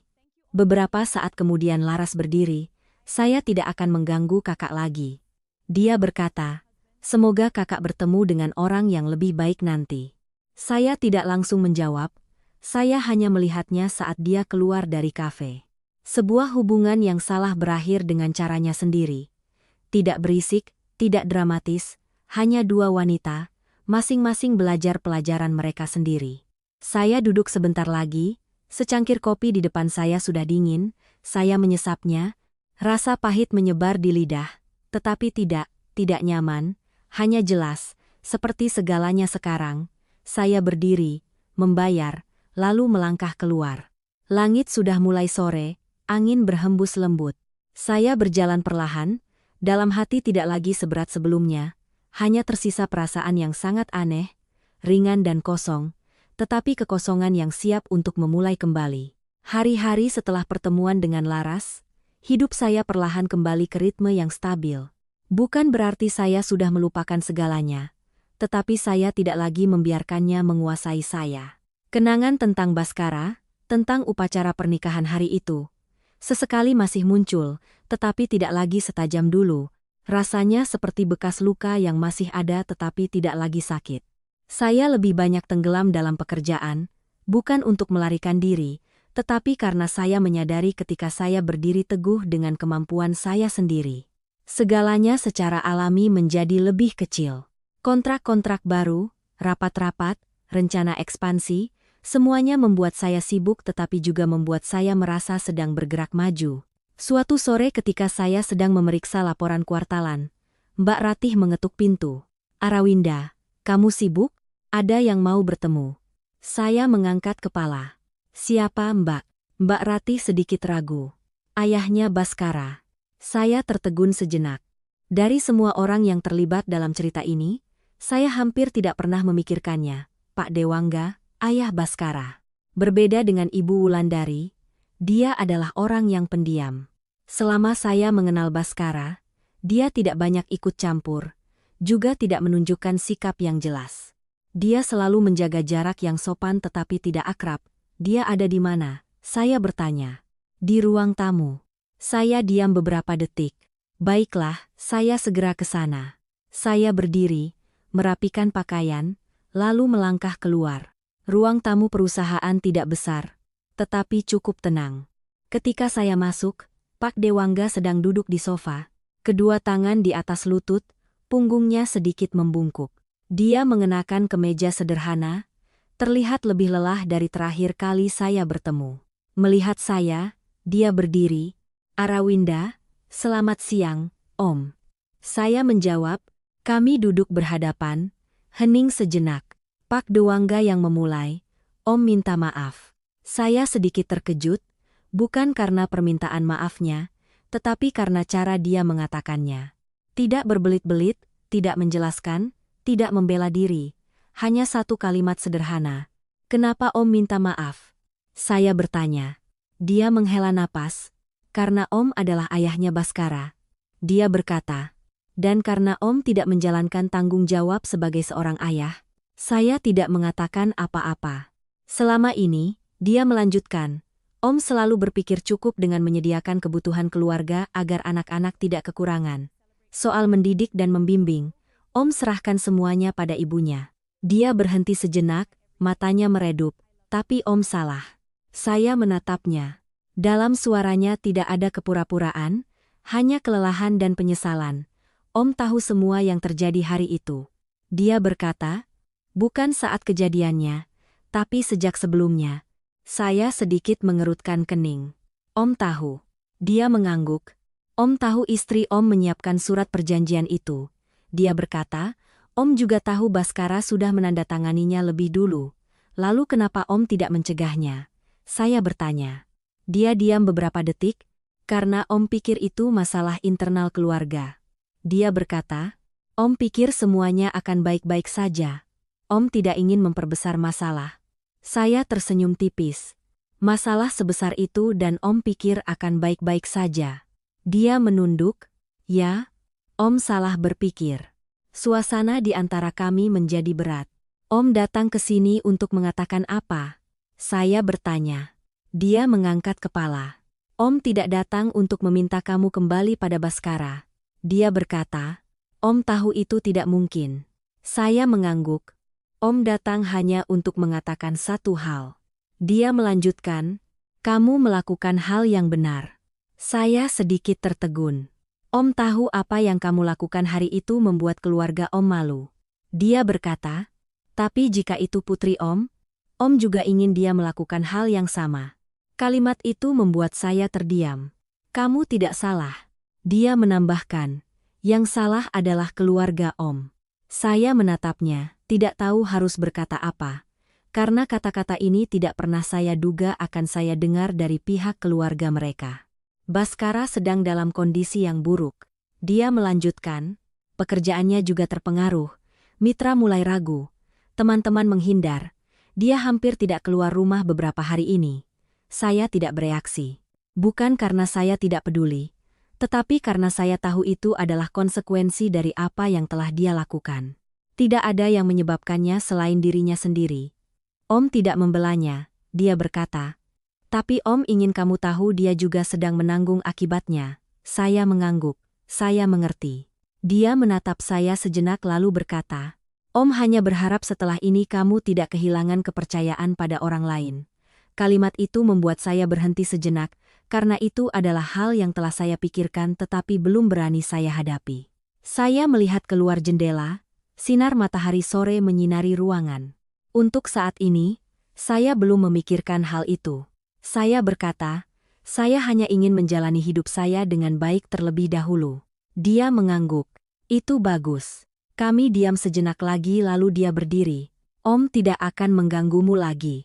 Dia berkata, terima kasih sudah mau bertemu dengan Om. Iya. Dia berbalik, melangkah ke pintu. Saat hampir keluar, dia berhenti, menoleh menatap saya sekali lagi. Arawinda, dia berkata, kamu pantas mendapatkan yang lebih baik. Saya tidak menjawab, hanya mengangguk pelan. Pintu tertutup. Saya duduk sendirian di ruang tamu. Pertemuan ini tidak mengubah keputusan saya, tetapi membuat saya mengerti satu hal lagi, tidak semua orang di keluarga itu sama, ada yang salah, ada yang diam, ada yang menyadari. Tapi bagaimanapun juga, semuanya sudah berlalu. Saya berdiri, kembali ke ruang kerja. Pekerjaan masih di sana, hidup terus berjalan, dan saya juga. Malam itu, ketika pulang, saya menceritakannya kepada orang tua saya. Ayah saya diam sejenak lalu berkata, pria itu setidaknya masih tahu cara mengakui kesalahan. Ibu saya menghela napas, tapi sudah terlambat. Saya mengangguk, iya, sudah terlambat. Kami tidak berbicara lebih lanjut karena semua orang mengerti ada hal-hal yang sekali berlalu tidak bisa kembali. Tapi tidak kembali bukan berarti berakhir, melainkan memulai jalan yang lain. Jalan yang akan saya lalui dengan pilihan saya sendiri. Hari-hari setelah pertemuan dengan Pak Dewangga, hati saya mengalami perubahan yang sangat tipis yang saya sendiri butuh beberapa hari untuk menyadarinya. Bukan berarti saya luluh, juga bukan berarti saya ingin kembali, melainkan saya tidak lagi membawa perasaan berat terhadap keluarga itu. Sebelumnya, setiap kali teringat Baskara dan Ibu Wulandari, saya masih merasa ada sesuatu yang belum selesai di hati saya, bukan benci, tetapi emosi yang sulit dinamai, seolah ada serpihan pecahan yang belum sempat dibersihkan. Tetapi setelah bertemu Pak Dewangga, saya menyadari satu hal yang sangat sederhana, siapa yang berbuat salah, dia yang harus menanggungnya. Sedangkan saya, jika terus menyimpan perasaan itu, hanya akan menyulitkan diri sendiri. Melepaskan bukan berarti memaafkan mereka, melainkan membebaskan diri saya sendiri. Suatu malam setelah makan, saya dan ibu duduk di teras depan rumah. Angin berhembus lembut, membawa aroma tanah setelah hujan sore. Gang kecil itu masih seperti biasa. Beberapa anak berlari lewat, tawa mereka riang. Dari kejauhan terdengar suara seseorang memanggil untuk pulang makan. Ibu saya duduk di samping, memegang kipas anyaman. Akhir-akhir ini kamu masih banyak pikiran? Ibu bertanya. Saya melihat ke depan. Masih berpikir, saya berkata, tapi tidak seberat dulu. Ibu mengangguk. Itu bagus. Saya diam sejenak lalu bertanya, Bu, jika ibu di posisi saya, apakah ibu akan memaafkan? Ibu saya tidak langsung menjawab. Dia menatap ke kejauhan sejenak lalu berkata, memaafkan atau tidak, tergantung apakah orang itu pantas atau tidak. Saya menoleh menatap ibu. Lalu saya bertanya. Ibu tersenyum tipis, kamu tidak perlu memaafkan. Dia berkata, kamu hanya perlu hidup dengan baik, itu sudah cukup. Kalimat itu sederhana tetapi membuat saya berpikir sangat lama. Benar juga, saya tidak perlu memaksakan diri untuk memaafkan, juga tidak perlu terus menyimpan kemarahan. Saya hanya perlu hidup dengan baik, itu sudah cukup. Keesokan harinya adalah akhir pekan, saya tidak bekerja. Setelah berhari-hari sibuk, saya memutuskan untuk meluangkan satu hari untuk diri sendiri. Pagi hari saya bangun lebih siang dari biasanya. Tidak ada jadwal rapat, tidak ada telepon yang mendesak, saya membuat secangkir teh, duduk di depan jendela, membaca buku yang sudah lama terbengkalai. Rasanya sangat aneh, tenang dan ringan. Menjelang siang, saya menerima panggilan dari nomor tak dikenal. Saya ragu sejenak lalu mengangkatnya. Halo, Arawinda. Oh, ini Om Adiwijaya. Saya sedikit terkejut. Om Adiwijaya adalah teman baik ayah saya, juga orang yang banyak membantu saya di awal merintis usaha. Selamat siang Om, saya berkata. Ya, dia menjawab. Kamu sibuk? Om mau bertemu sebentar. Oh, boleh. Om, sore ini kita ke kafe biasa ya? Baik, sore itu saya datang tepat waktu. Kafe itu terletak di sudut jalan yang familiar. Tempat saya sering duduk bersama Om Adiwijaya untuk membicarakan pekerjaan. Suasananya tidak banyak berubah. Masih aroma kopi yang kental, masih meja-meja kayu yang sama. Om Adiwijaya sudah duduk di sana. Melihat saya, dia tersenyum. Sudah lama tidak bertemu. Iya, Om. Saya menjawab sambil duduk. Dia menatap saya sejenak lalu berkata, Om sudah lihat video hari itu. Saya tidak terkejut. Kamu membuat Om terkejut. Saya tersenyum tipis. Saya juga tidak menyangka akan jadi seperti itu. Dia mengangguk. Tapi kamu melakukan hal yang benar. Saya tidak mengatakan apa-apa. Om panggil kamu hari ini bukan untuk membicarakan masa lalu. Dia melanjutkan, Om punya sebuah kesempatan. Mau tanya apakah kamu tertarik? Saya sedikit mencondongkan tubuh. Kesempatan apa, Om? Dia mengeluarkan sebuah map dari tasnya dan memberikannya kepada saya. Om sedang mengerjakan proyek baru dengan beberapa mitra. Dia berkata, skalanya lebih besar dari yang sedang kamu kerjakan. Om butuh seseorang untuk memimpin bagian operasional dan strategi. Saya membuka dokumen itu. Angka-angka, rencana, nama-nama mitra, semuanya menunjukkan ini bukan proyek kecil. Kenapa Om memilih saya? Saya bertanya. Dia tersenyum, karena Om tahu kamu bisa. Dia berkata, dan karena kamu punya mental yang kuat. Saya diam. Masalah pribadimu baru-baru ini. Dia menambahkan, jika orang lain mungkin akan memilih diam, tapi kamu tidak. Kamu berani berdiri. Orang seperti itu, Om percaya. Saya menutup dokumen itu. Di dalam hati saya ada perasaan yang sangat jelas. Ini adalah titik balik, tidak hanya dalam pekerjaan tetapi juga dalam hidup. Saya butuh waktu untuk berpikir. Saya berkata, dia mengangguk. Tentu saja, ini bukan keputusan kecil. Kami berbicara sebentar lagi tentang proyek itu lalu saya berdiri untuk pulang. Dalam perjalanan pulang saya tidak terburu-buru. Saya berjalan perlahan untuk berpikir. Di satu sisi adalah pekerjaan saat ini yang stabil dan familiar.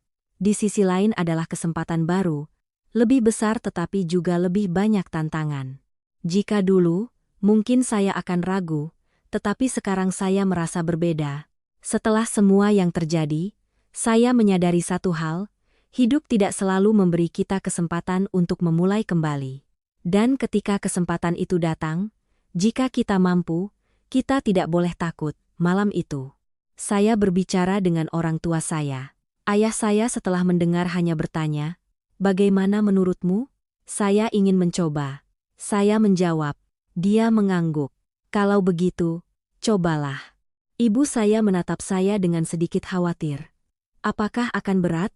"Mungkin akan berat," saya berkata. "Tapi saya pikir ini sepadan." Ibu diam sejenak, lalu berkata, "Selama kamu merasa itu benar." Ibu mendukung. Saya tersenyum. Malam itu saya berpikir sangat lama, bukan tentang Baskara, bukan tentang pernikahan, tetapi tentang jalan di depan, tentang ingin menjadi siapa saya, ingin pergi kemana. Dan untuk pertama kalinya setelah sekian lama, saya merasa ada sesuatu yang jelas di dalam hati saya, bukan kesedihan, melainkan motivasi.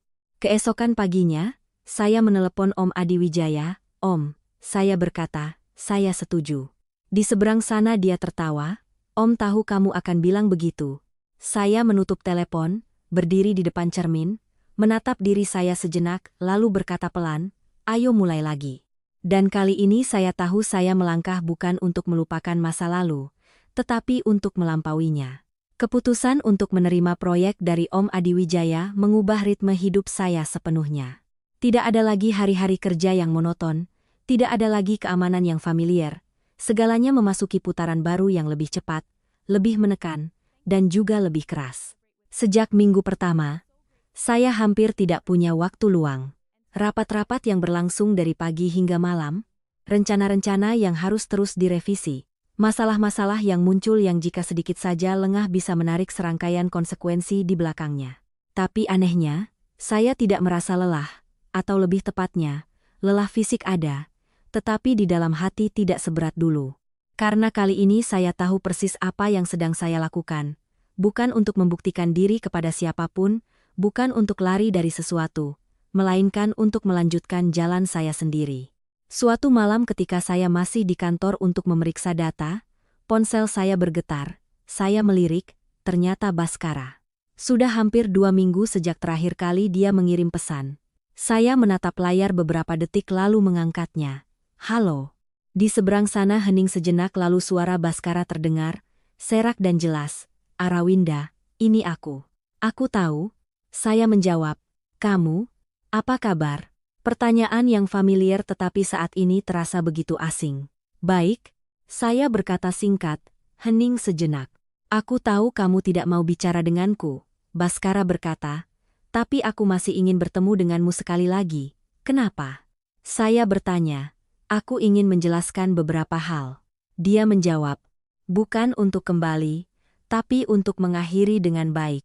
Saya diam, sebagian dari diri saya tidak ingin bertemu, tetapi sebagian lain merasa mungkin memang sebaiknya ditutup dengan tuntas. "Boleh?" saya berkata, "Besok." "Terima kasih." Kami janjian di sebuah kafe lama, tempat dulu saya dan dia sering duduk entah berapa kali. Keesokan harinya, saya datang tepat waktu. Baskara sudah duduk di sana. Dia terlihat lebih kurus, wajahnya tidak lagi memancarkan kepercayaan diri seperti dulu, kemejanya sedikit kusut, rambutnya tidak lagi terawat. Pria di hadapan saya, jika bukan Baskara, mungkin saya tidak akan langsung mengenalinya. Dia menatap saya, matanya memancarkan sesuatu yang sulit dijelaskan. "Kamu masih sama." Dia berkata, "Aku tidak banyak berubah." Saya menjawab. Kami duduk, tidak ada lagi kenyamanan seperti dulu. Hanya dua orang yang dulu sangat akrab kini menjadi asing. Pelayan membawakan minuman, tidak ada yang menyentuhnya. Baskara yang memulai. "Aku tidak tahu harus mulai dari mana." Dia berkata. "Kalau begitu jangan berbelit-belit." Saya menjawab, "Apa yang ingin kamu katakan?" "Katakan saja langsung." Dia mengangguk. "Aku minta maaf." Dia berkata. Saya tidak bereaksi. "Aku tahu mengatakan ini sekarang tidak ada artinya lagi." Dia melanjutkan. "Tapi aku tetap harus mengatakannya." "Ya," saya berkata, "kamu sudah mengatakannya." Baskara tertegun. Mungkin dia tidak menyangka saya akan setenang ini. "Aku salah." Dia berkata, "Salah dari awal. Salah karena tidak berani membelamu, salah karena berpikir semuanya bisa dikendalikan, dan salah karena mengkhianatimu." Saya menatapnya, tidak marah, tidak sedih, hanya menatap. Aku tidak membela diri. Dia melanjutkan, aku hanya ingin kamu tahu, aku benar-benar pernah mencintaimu. Kalimat itu, jika dulu, mungkin akan menyakiti saya, tetapi sekarang hanya membuat saya lelah. Kamu mungkin pernah mencintai, saya berkata, tapi kamu tidak tahu cara menjaganya. Baskara menunduk. Aku tahu. Hening sejenak. Aku tidak datang ke sini untuk memintamu kembali. Dia berkata, aku tahu aku tidak punya hak itu. Saya mengangguk. Aku datang untuk mengatakan hal lain. Saya menatapnya. Aku sudah memutuskan untuk pergi ke luar negeri. Dia berkata, pergi untuk sementara waktu, mungkin beberapa tahun. Saya sedikit terkejut. Kenapa? Karena di sini aku tidak punya apa-apa lagi untuk ditinggali. Dia menjawab, pekerjaan juga berhenti. Hubungan juga tidak ada lagi. Aku pikir aku perlu memulai kembali. Saya diam. Aku tidak berharap kamu mendoakan aku berhasil. Dia berkata, aku hanya ingin sebelum pergi, mengatakan satu hal dengan jelas kepadamu. Dia mengangkat kepala, menatap lurus ke arah saya. Kamu pantas mendapatkan yang lebih baik dariku. Kalimat itu sudah saya dengar dari Pak Dewangga, dan sekarang dari Baskara sendiri, rasanya tidak lagi sama. Aku tahu. Saya berkata. Baskara tersenyum tipis, senyum yang sangat sedih. Aku tahu kamu akan bilang begitu. Dia diam sejenak lalu berkata, aku punya sesuatu yang ingin ku kembalikan padamu. Dia mengeluarkan sebuah kotak kecil dari sakunya. Saya melihatnya, itu adalah cincin lamaran. Aku pikir ini seharusnya tetap bersamamu. Dia berkata, saya melihat kotak itu lalu menggelengkan kepala.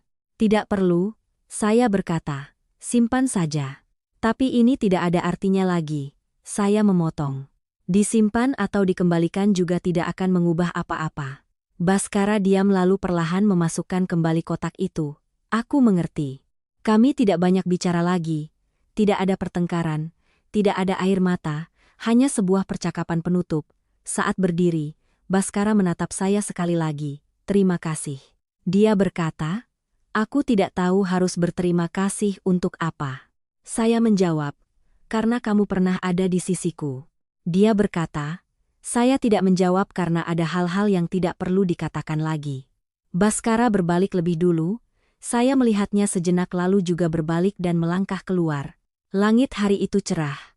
Angin berhembus membawa perasaan yang sangat familiar. Saya berjalan tanpa menoleh ke belakang, bukan karena saya mencoba terlihat kuat, tetapi karena saya tahu tidak ada lagi yang perlu dilihat di belakang. Sebuah perjalanan telah berakhir dan di depan masih sangat panjang. Setelah pertemuan dengan Baskara, saya tidak lagi menerima pesan atau panggilan darinya. Semuanya berakhir dengan semestinya.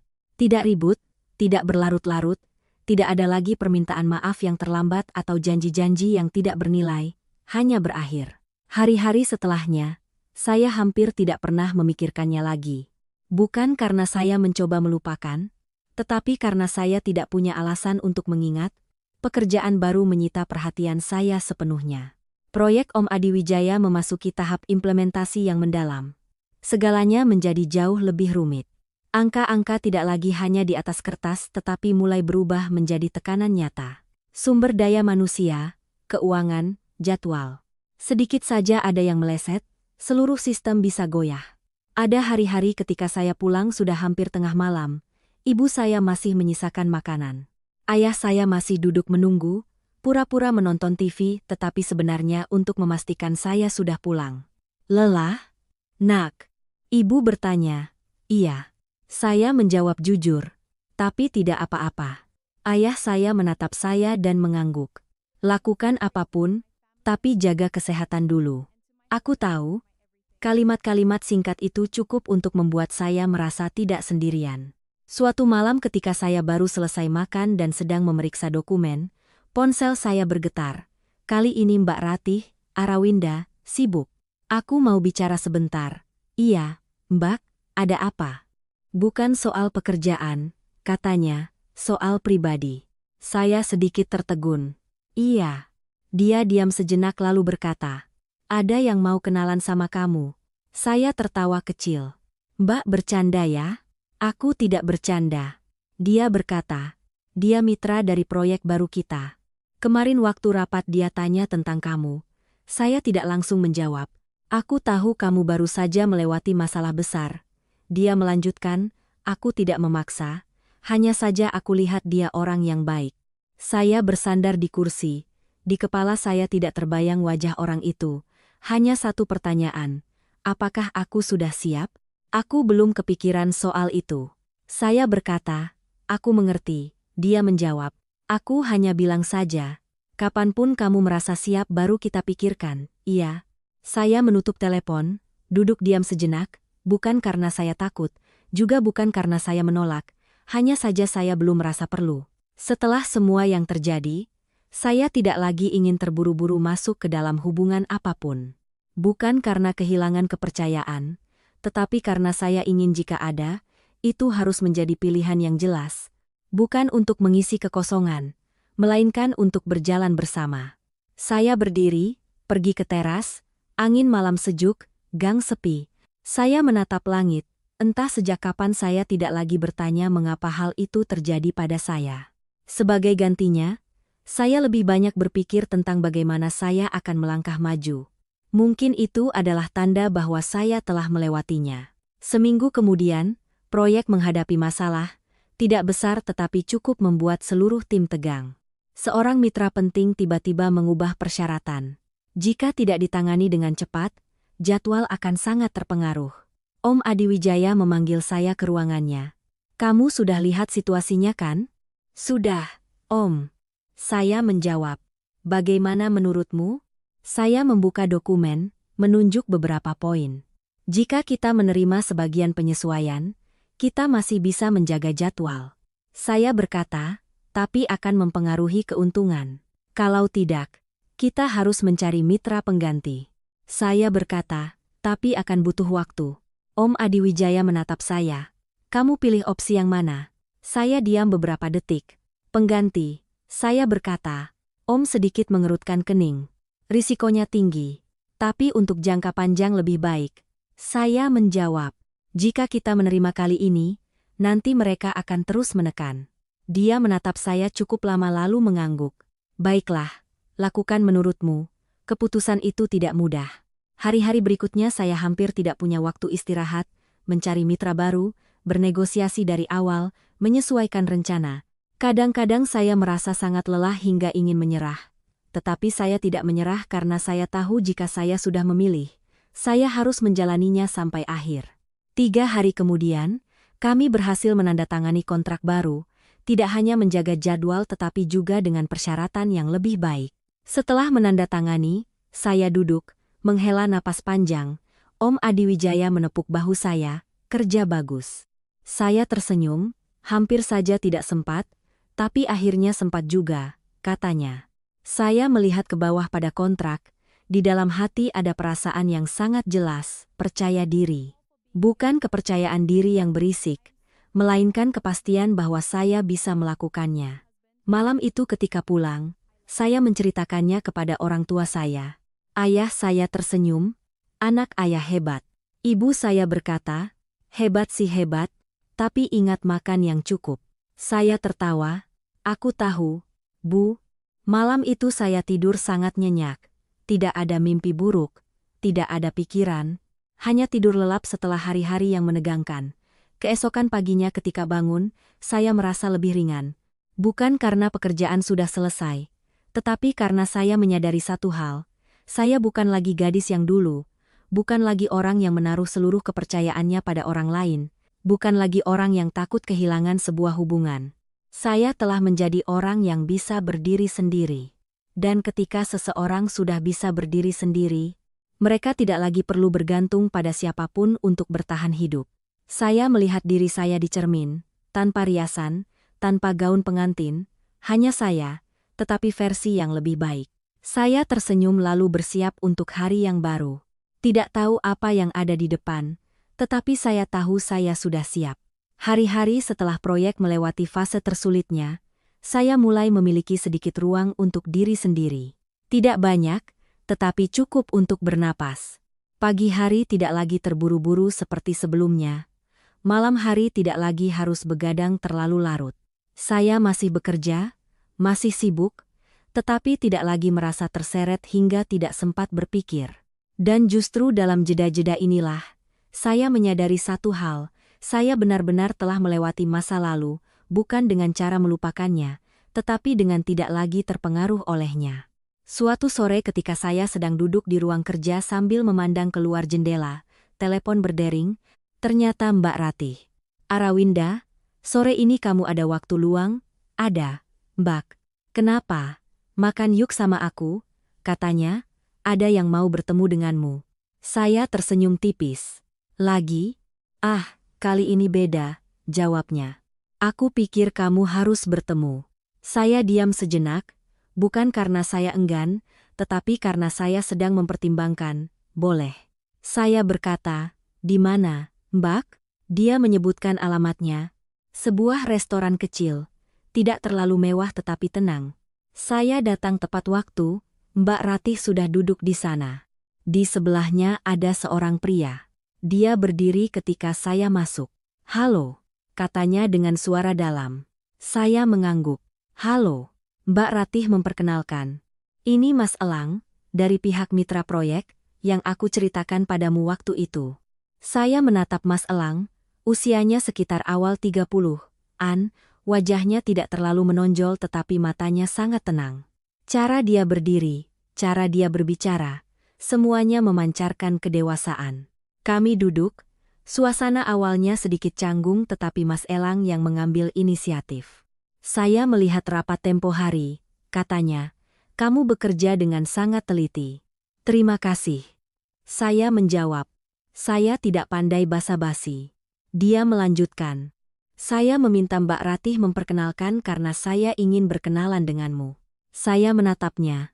Terus terang, tidak berbunga-bunga, tidak seperti Baskara. Kenapa saya? Saya bertanya. Dia tidak menghindar. Karena saya melihat kamu orang yang jelas, katanya. Dan saya suka orang seperti itu.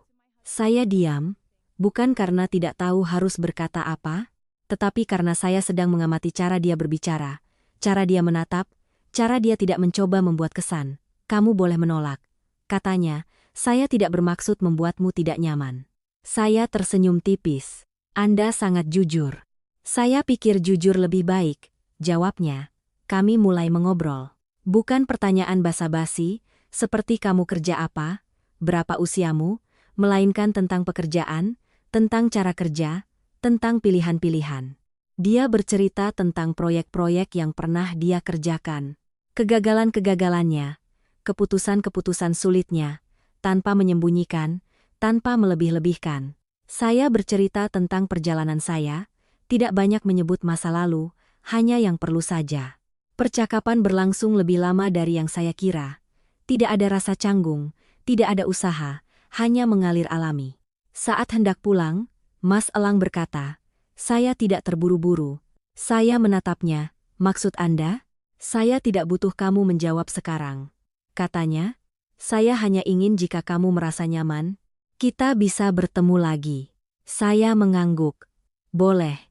Dia tidak bertanya lebih lanjut, tidak memaksa. Hanya berkata, saya antar pulang ya. Tidak perlu. Saya menjawab, saya bisa pulang sendiri. Dia mengangguk.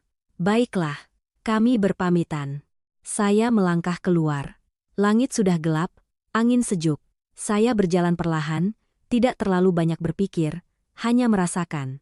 Saya tidak merasakan getaran cinta, tetapi juga tidak merasa menghindar, hanya perasaan biasa yang sangat nyaman. Ketika sampai di rumah, ibu saya bertanya, hari ini pergi kemana? Nak, makan sama Mbak Ratih. Saya menjawab, ibu menatap saya. Ada orang lain? Saya tersenyum. Ada.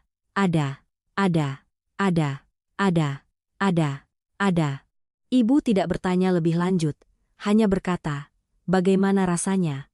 Saya berpikir sejenak. Biasa saja.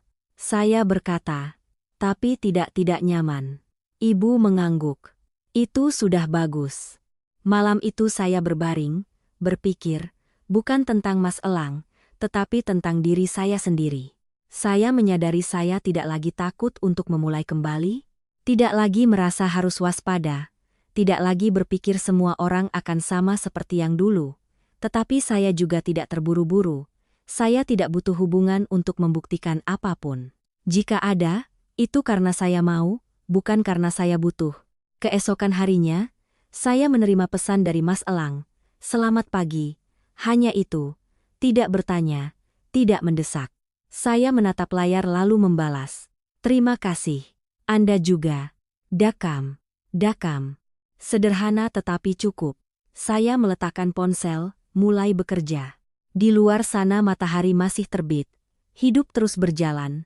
Dan saya juga. Bukan lagi gadis yang berdiri di atas panggung hari itu, melainkan seorang wanita yang telah melewati, telah memahami, dan sedang melangkah maju, pelan tapi pasti. Setelah bertemu dengan Mas Elang, hidup saya tidak mengalami perubahan drastis, tidak ada pesan-pesan yang bertubi-tubi, tidak ada pertanyaan-pertanyaan yang terus-menerus, hanya sesekali ucapan selamat pagi, sebuah pertanyaan ringan di akhir hari. Tidak terlalu dekat tetapi juga tidak jauh, dan anehnya saya tidak merasa terganggu. Sebaliknya, ada perasaan yang sangat nyaman, seperti seseorang yang berdiri di samping tetapi tidak mengintervensi. Seseorang yang hadir tetapi tidak membuat saya kehilangan kebebasan. Saya masih bekerja seperti biasa. Proyek Om Adi Wijaya perlahan-lahan menjadi stabil. Kesulitan awal telah berlalu, tetapi bukan berarti saya boleh lengah. Saya mengerti tahap ini justru membutuhkan kewaspadaan tertinggi. Suatu pagi ketika saya sedang menyiapkan dokumen untuk rapat, Mbak Ratih masuk. Arawinda, kamu sudah dapat kabar. Kabar apa? Mbak, saya bertanya. Proyek kita direkomendasikan ke Dewan Investasi tingkat tinggi. Katanya dengan suara yang tidak bisa menyembunyikan kegembiraannya. Saya tertegun. Benarkah? Benar. Dia mengangguk. Jika lolos tahap ini, skalanya akan berlipat ganda. Saya melihat ke bawah pada tumpukan dokumen di meja. Di dalam hati ada perasaan yang campur aduk, gugup tetapi bukan jenis kekhawatiran, melainkan kesiapan. Kapan rapatnya? Saya bertanya. 3 hari lagi. Saya mengangguk. Kalau begitu, kita siapkan. 3 hari itu saya hampir tidak punya waktu untuk hal lain. Setiap angka harus akurat, setiap skenario harus jelas. Setiap jawaban harus disiapkan, tidak ada lagi ruang untuk kesalahan. Malam sebelum rapat, saya masih di kantor, hampir jam 10, seluruh kantor sudah sepi, hanya tersisa lampu di sudut meja saya. Ponsel bergetar, saya melihatnya. Mas Elang, belum pulang. Sebuah pesan muncul, saya membalas, belum, besok ada rapat penting. Beberapa detik kemudian, dia menjawab, aku ada di dekat sini, kamu butuh sesuatu. Saya menatap layar lalu membalas. Tidak perlu, aku baik-baik saja. Beberapa saat kemudian pesan lain masuk, aku di lobi bawah. Kalau kamu ada waktu, turun sebentar. Saya sedikit terkejut tetapi kemudian saya berdiri dan turun. Mas Elang berdiri di sudut lobi, memegang 2 cangkir kopi, melihat saya. Dia memberikan 1 cangkir. Tidak tahu kamu bisa minum atau tidak. Jadi aku pilih yang tidak terlalu pahit. Saya menerimanya. Terima kasih. Kami berdiri di sana tanpa langsung berbicara. Suasananya tenang, hanya terdengar langkah satpam dari kejauhan. Tegang? Dia bertanya. Iya. Saya menjawab jujur, tapi aku sudah biasa. Dia mengangguk. Aku tahu. Saya menatapnya. Tahu apa? Tahu kamu bukan tipe orang yang mudah dikalahkan oleh tekanan. Katanya. Saya tersenyum tipis. Anda terlalu menyanjung saya. Tidak. Dia menggelengkan kepala. Aku hanya melihat apa yang sudah kamu lakukan. Kami diam sejenak. Besok, lakukan saja seperti yang biasa kamu lakukan. Katanya. Jangan terlalu banyak berpikir. Saya mengangguk. Ya. Dia tidak mengatakan lebih banyak, tidak menasihati, tidak mencoba memberi motivasi, hanya sebuah kalimat sederhana tetapi cukup. Aku naik lagi untuk melanjutkan pekerjaan. Saya berkata, ya. Dia menjawab, aku pulang. Kami berpamitan. Saya kembali ke kantor, duduk, menyesap kopi. Rasanya tidak pahit tetapi cukup untuk membuat saya terjaga. Keesokan paginya, saya datang lebih awal, menyiapkan segalanya. Saat masuk ke ruang rapat, saya tidak lagi merasa cemas seperti sebelumnya, hanya fokus. Presentasi berlangsung hampir 2 jam. Dewan bertanya dengan sangat detail, tidak hanya tentang angka tetapi juga tentang strategi, risiko, dan cara penanganan jika terjadi hal yang tidak sesuai rencana. Saya menjawab tanpa terburu-buru, tanpa menghindar. Ada pertanyaan yang membuat saya harus berpikir beberapa detik tetapi tidak ada satupun yang saya lewatkan. Ketika selesai, saya duduk, tidak tahu hasilnya langsung tetapi saya tahu saya telah melakukan yang terbaik. Sore harinya, hasilnya dikirim. Proyek disetujui. Tidak hanya disetujui tetapi juga mendapat penilaian tinggi. Saat membaca email itu, saya duduk diam sejenak, tidak berteriak, tidak melompat, hanya menghela napas. Helaan napas yang sangat panjang seolah melepaskan semua yang menumpuk selama beberapa hari terakhir. Mbak Ratih berlari masuk. Berhasil. Katanya hampir tidak bisa menahan diri. Saya tersenyum. Aku tahu. Kami saling pandang tanpa perlu berkata-kata lagi. Malam itu saya pulang lebih awal. Ibu saya sedang memasak. Ayah saya sedang membaca koran. Sudah pulang, Nak? Saya berkata. Ya. Ayah saya menjawab. Ada kabar baik, Nak? Ibu bertanya. Saya mengangguk. Iya. Proyek disetujui. Ibu saya tersenyum. Kalau begitu harus dirayakan. Ayah saya mengangguk-angguk. Pantas. Kami makan malam. Tidak ada yang istimewa tetapi terasa sangat cukup.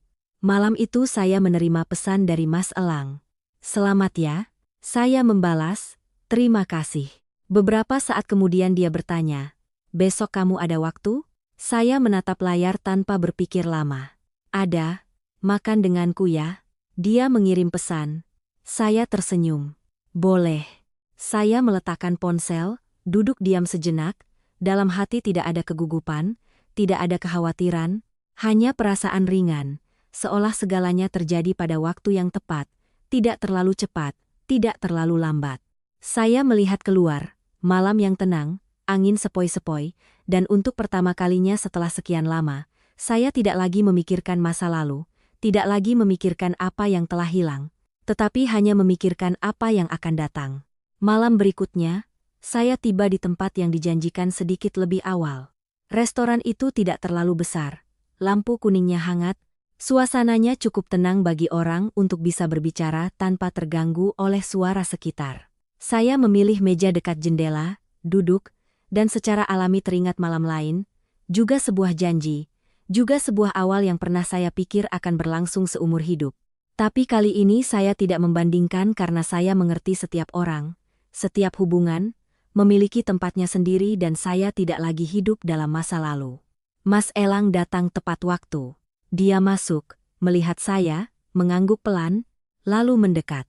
Sudah lama menunggu? Dia bertanya. Tidak. Saya menjawab. Kami duduk, tidak ada kecanggungan seperti pertama kali, tidak ada jeda yang canggung, hanya dua orang yang memulai percakapan baru dengan sikap yang berbeda. Selamat sekali lagi. Dia berkata, terima kasih. Saya melihat laporan akhir, katanya. Keputusanmu tempo hari tidak semua orang berani mengambilnya. Saya tersenyum tipis.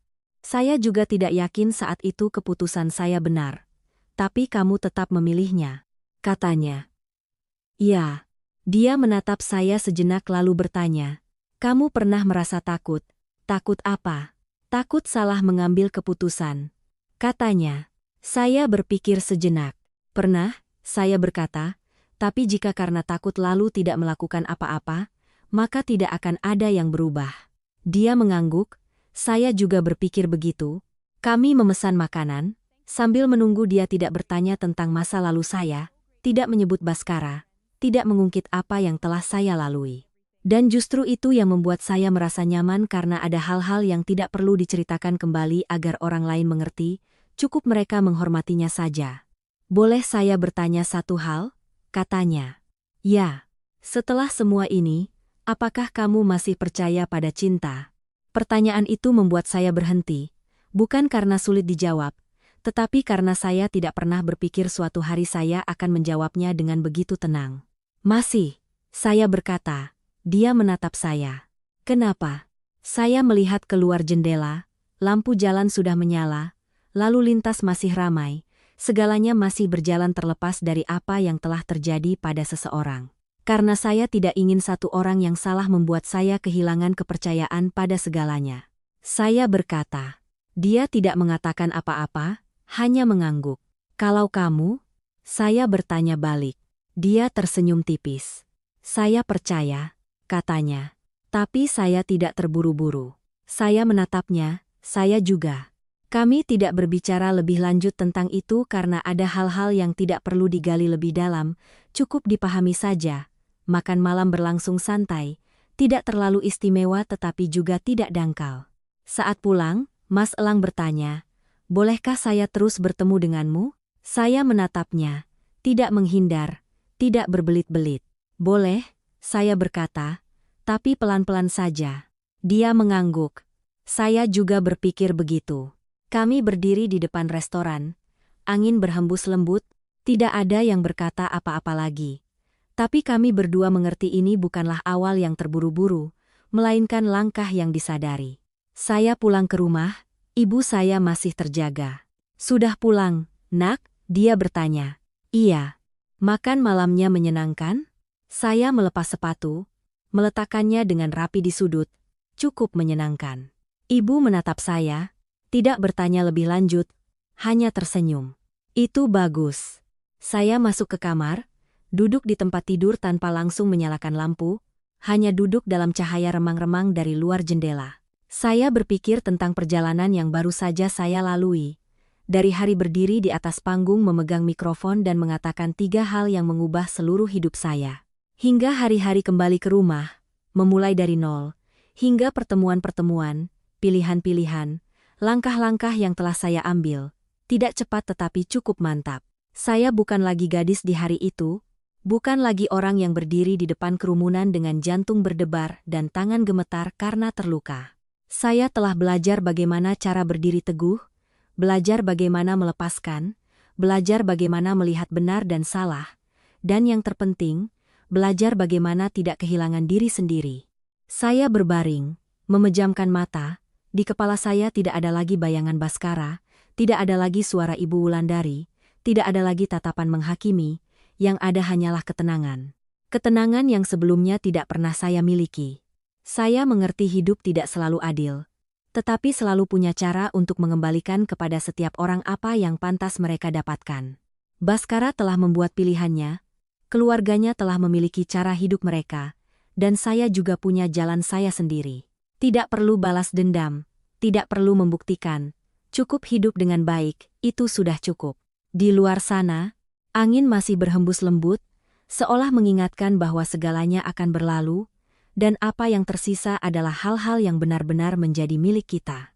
Saya tersenyum tipis, senyum yang sangat ringan tetapi cukup untuk mengetahui bahwa saya sudah baik-baik saja. Hadirin sekalian, ada cerita-cerita yang ketika berakhir, orang mengira hanyalah sebuah kisah cinta yang kandas, sebuah pernikahan yang gagal, tetapi jika kita merenung sejenak, kita akan melihat di baliknya, tidak hanya ada cinta tetapi juga harga diri, karakter, dan cara seseorang memilih untuk bangkit atau tunduk di hadapan kesulitan. Arawinda tidak memilih diam, dia juga tidak memilih balas dendam. Dia memilih untuk mengatakan kebenaran lalu melangkah pergi dengan kakinya sendiri.